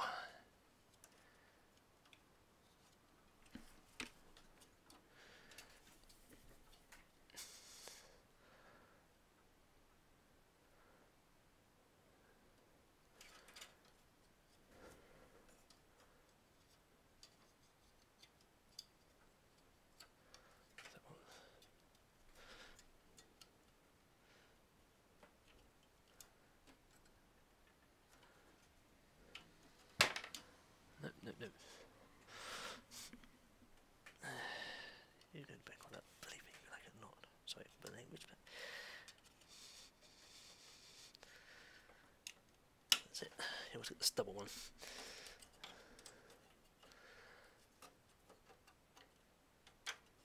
This makes it more.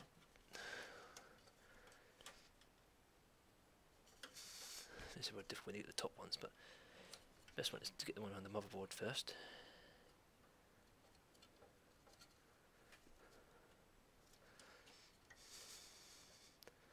Well, I've got that with my finger, so it won't move again. And then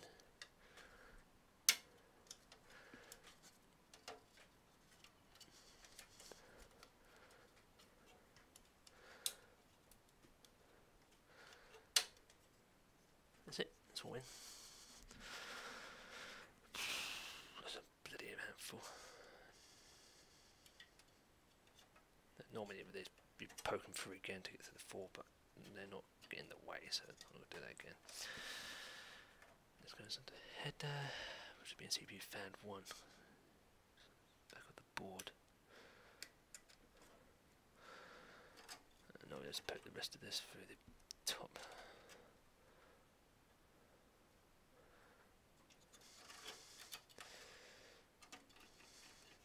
Normally tie wrap's better, but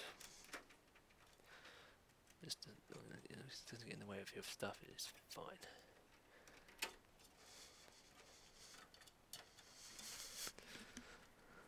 You can do your own camera manager how you want it. But I've always done this and it hasn't had a problem. It's only when you move it it has issues. As long as the CPU was clear, it's fine. So that's that. And then I need to put the front fan in. There's another fractal. Same one as the bottle, because it comes with 2, and this is the front. You can put many in the order you want, but this is the front system fan.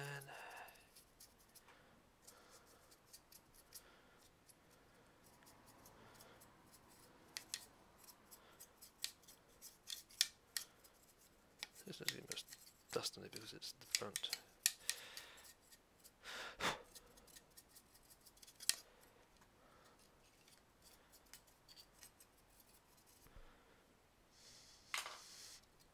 And this goes into a specialised bracket.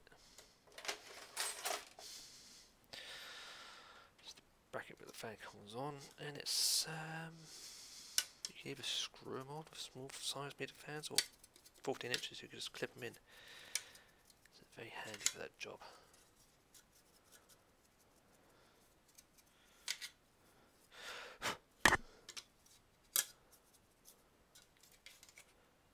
Press that this time at night. Sorry, the beepers outside going. You just put this over in the middle of the night. So that's it, and the fan just goes in anyway. So that's the top. So I know you put the fan in that way with the cable going that direction. So it's not going to see the label, and it goes straight into the.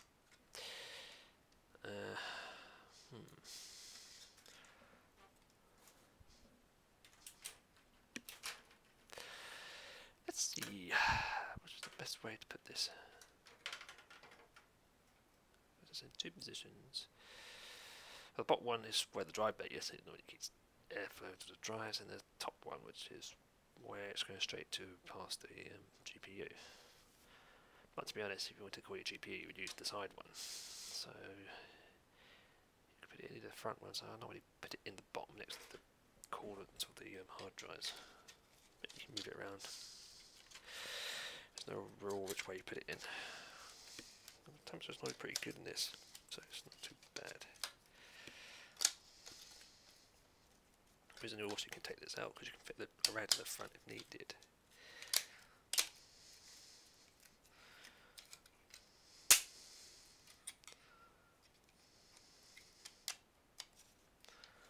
So it's like that.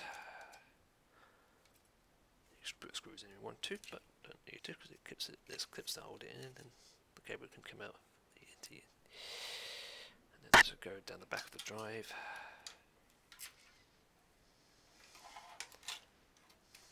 That slides in. need the, this is the front filter, slides in.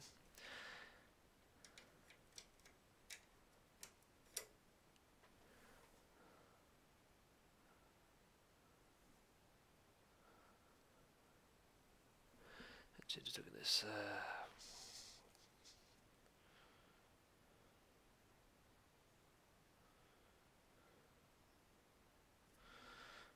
Well, you can put the fans around if you want, but I can't remember which fan went in where, but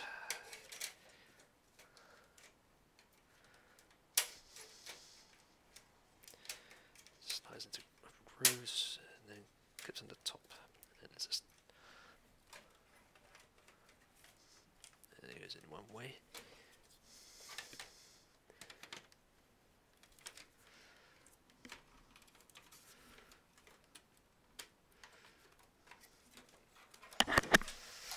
Fan cable's in the wrong place, that's why.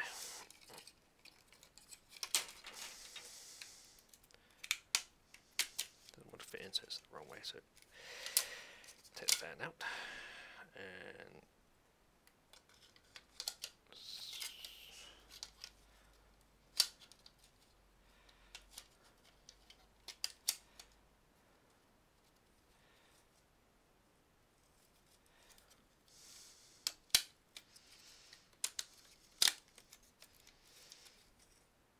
I've got the right one this time.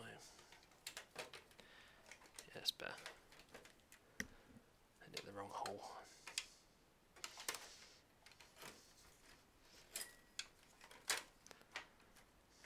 That's it. Fits in now. And then goes the front. I think I had in the top, but you can move it around if needed to. Just blows it across here. But no, most of them sit in that position. Top's only required if I had a lot of a very big GPU, which I don't have, so it's fine. And this now goes through one of the holes here, and this one goes to system fan 2, which is right down. Oh, there you are.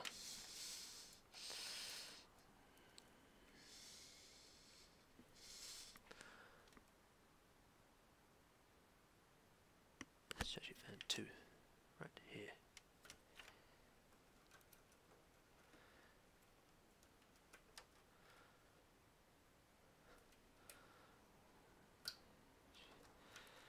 Should put that through the bottom.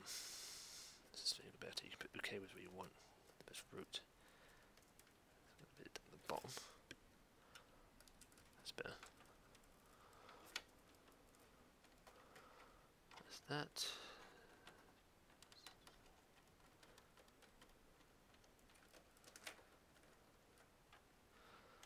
That's it. That's all the general stuff required. So all fans are in, hooked up, all power to devices.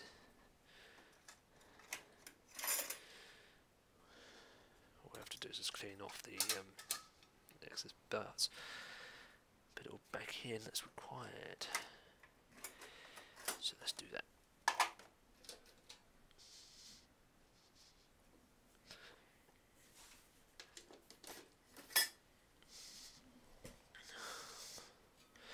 This is the additional drive cage that sits on the top. This can be removed if needed, or keep it in, remove it, or rotate it the way you want, but it's just like the excess bay. Like I say, you put the drive where you want, but it's optional to where you want to put it. It also depends on the size of your GPU. Excuse me. Breathe the wrong way. So it goes in either this way or that way. I put it this way because the airflow is better. And it just goes in like this. Fits in, and then make sure that all the cables are really cable trapped. It just takes 2 thumb screws to put it in. Like I say, it's a universal fit either way, or take the cage out. It's fine for what it does.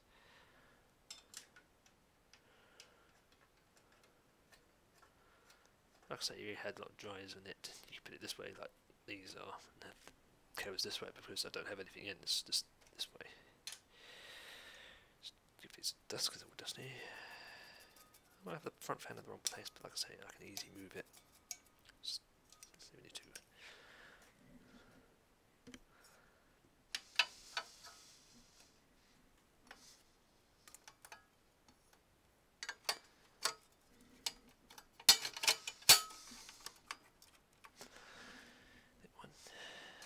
Or 2 hours for this one machine, but like I say, there's a lot of parts in it.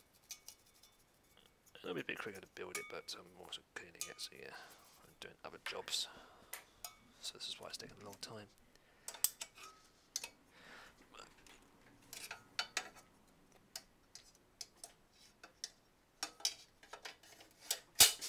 Number 2.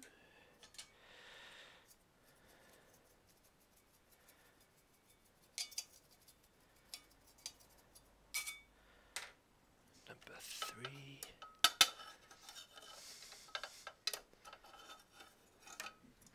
Actually, what I'll do, I'm going to take off the USB 3 header, because it's in the way. That's better. Number 4.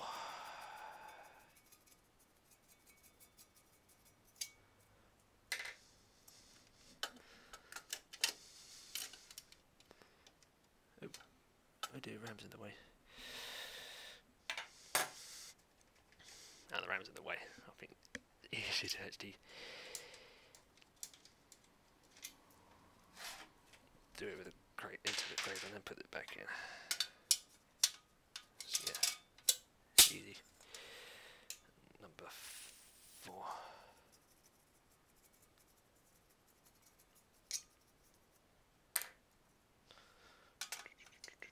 Number 4 on the top. That's all of them. That should fit in nicely. There you go. Everything's free. Yep, it's free. Put the USB 3 header back on. Put the little front screws in so it doesn't move.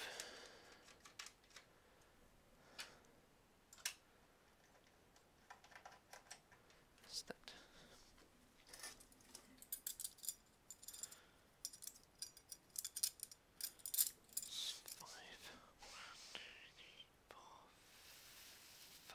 Yep.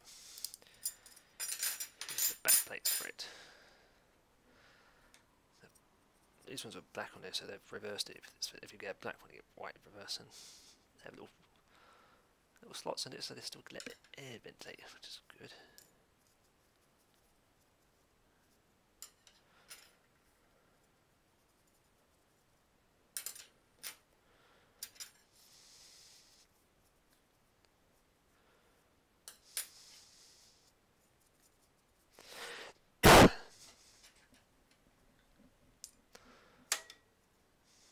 That one goes there. And a thumb screw. There's one in this angle here because it's like a specialised slot, like maybe a control or something, so you can put it this way. That's what that's designed to do. So it doesn't take up a slot from PCI. Like I say, you can see it's a full ETX because the bottom port fits right on the bottom car slot. So this port's designed to fit, and there's a little lip, so it won't go anything bigger in it.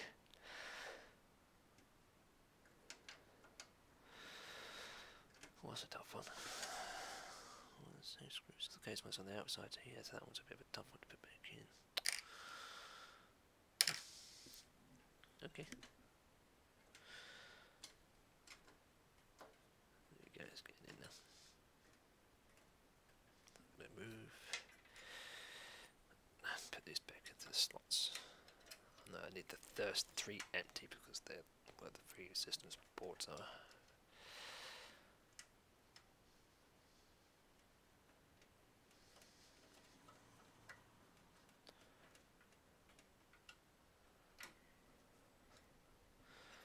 Always advise to put these in if you're going to use the slots because they keep stuff out and it looks a bit pretty. Well, not pretty, but it keeps stuff out because I think people put stuff in or unwanted road. I don't get any bugs or any problems here, but it gets spiders and everything else in them. It just makes it easy. It also makes it nice and tidy. say, if you, like I say, no, this is a good case, but some cheap ones don't really work. You have to break them off and then you have to buy them to replace them.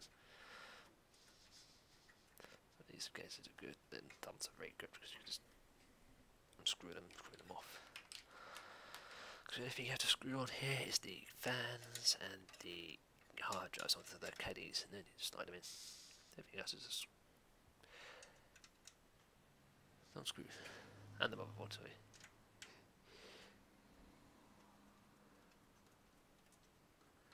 But no, this is a very good design. So I might get the new version of this, like in the new system, or the other one was a Corsair, something white, but I'd like to get another white one, so I like them. There you go, so that's now in place. Anyway, next thing to put in is the GPU, because that's the next one down. So this is the GPU, it's a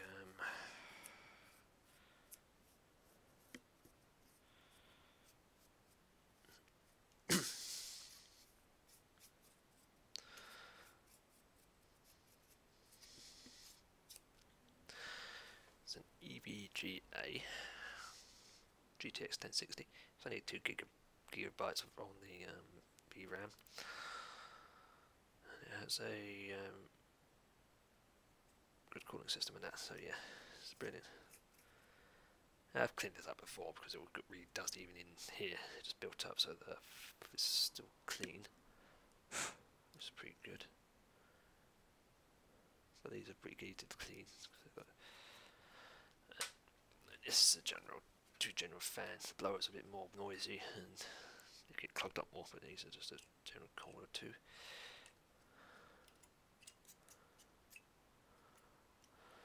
And this one's got DisplayPort VGA, DisplayPort HDMI, a DVI and a DVT. DVD, DVI and exhaust outlet. Give it a slide because it's all connected there, and this one takes 2 pins of 6 and an 8. Things that take a lot of power. Yeah, I've had it for maybe all this stuff's been for about 4 years, because like I say, I had this stuff when I built the machine. So yeah, it's all the same thing. Yeah, 2 gigabytes. And to be honest, I've always had NVIDIA cards. Like 2000 have manufactured after 8th August 2005. Wow, that's how old these are. I didn't realise it. Oh no, it's the motherboard. Main board, it must be on Universal. 2005 for one of these, yeah.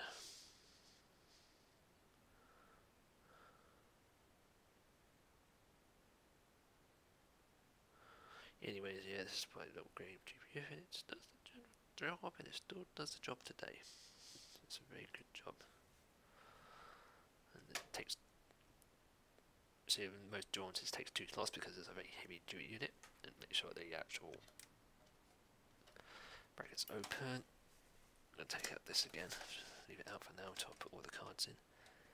Slides in. You keep pushing until it clips. That's it, it's in.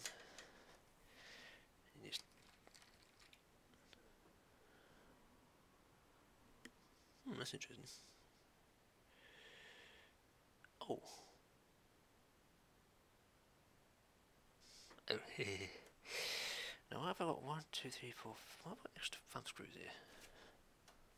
Oh, case ones.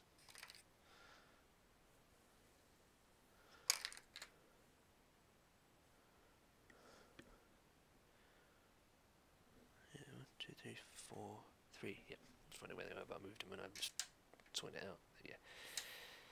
So, yeah.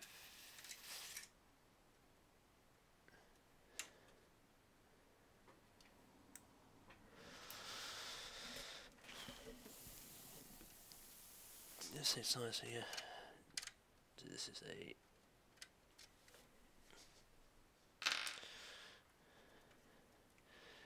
have to try and get this in. You have to get it in there, you've got to get it in.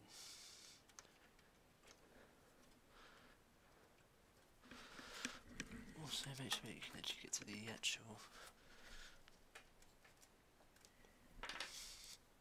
something like this. Sometimes you have to use a screwdriver to get it on, because sometimes they're tight depending on where these brackets are positioned.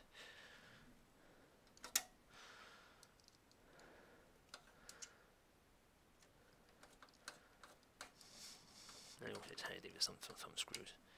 That's that. Now I can rehook this up, which is in here.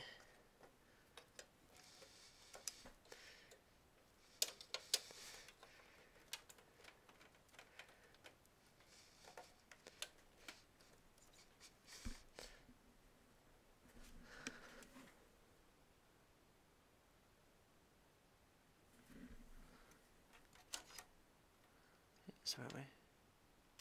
So these don't clip in, they just go boop, that's it. Also I'll try not to get too much on this. That's fine, it's not going to get any heat. And I need the 2 power supplies. So that was the 8.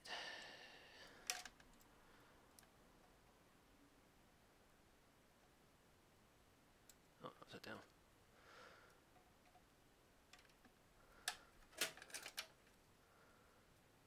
Yeah, so these things have a 6, and then you just put these two together with the arrows to make it to 8.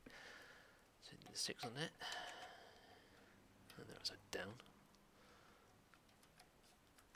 Put the 8 on first. They're sort of clipped together, and then you just simply just push them in.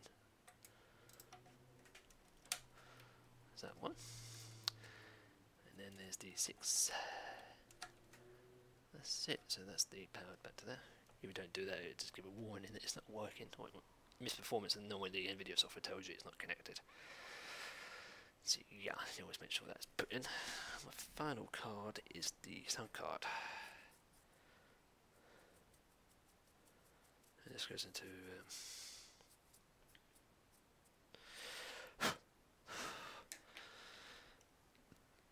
the thing about this, it's more on the top where I put it, but you can actually put it into the little 16s on the bottom on the lower channels if you want to do that. But this doesn't need a lot of power, so you can put the lower channels at the bottom if you wanted to. So this can actually fit into the little 16 slot that GPUs normally fit into. So that's pretty handy if you don't have space or you put it into the wrong channel. I always put it in the other one at top. I don't know if it shares the GPU. I'm not sure about this. I have to read the manual, but I just leave it as it is because it's never done any problems. I've never seen any performance drop. That goes at the top, and then the final thumb screw.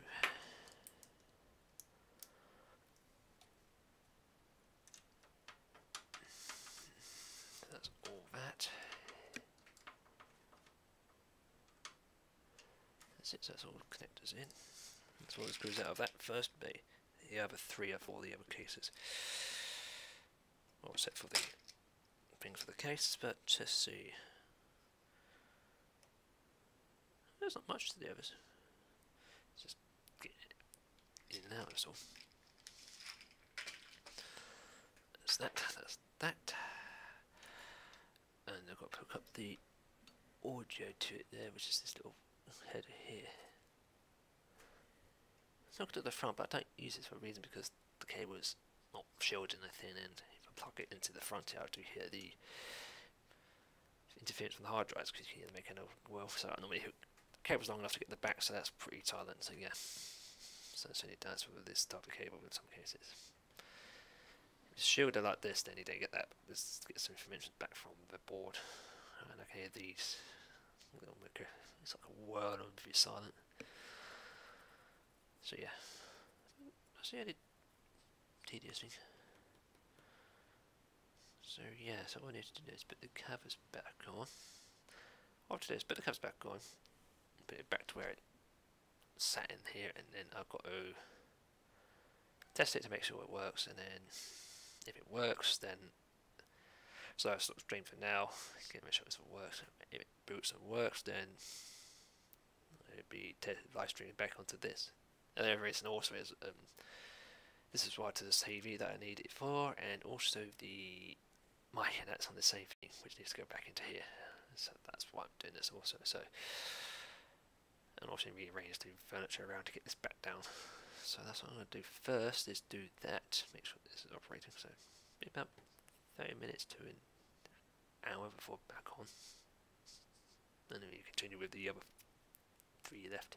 It shouldn't take long because there's only about half the size, so hopefully deal with that. So I should be back later on if I do that, but yeah. Okay. So catch you later on once I've got this working.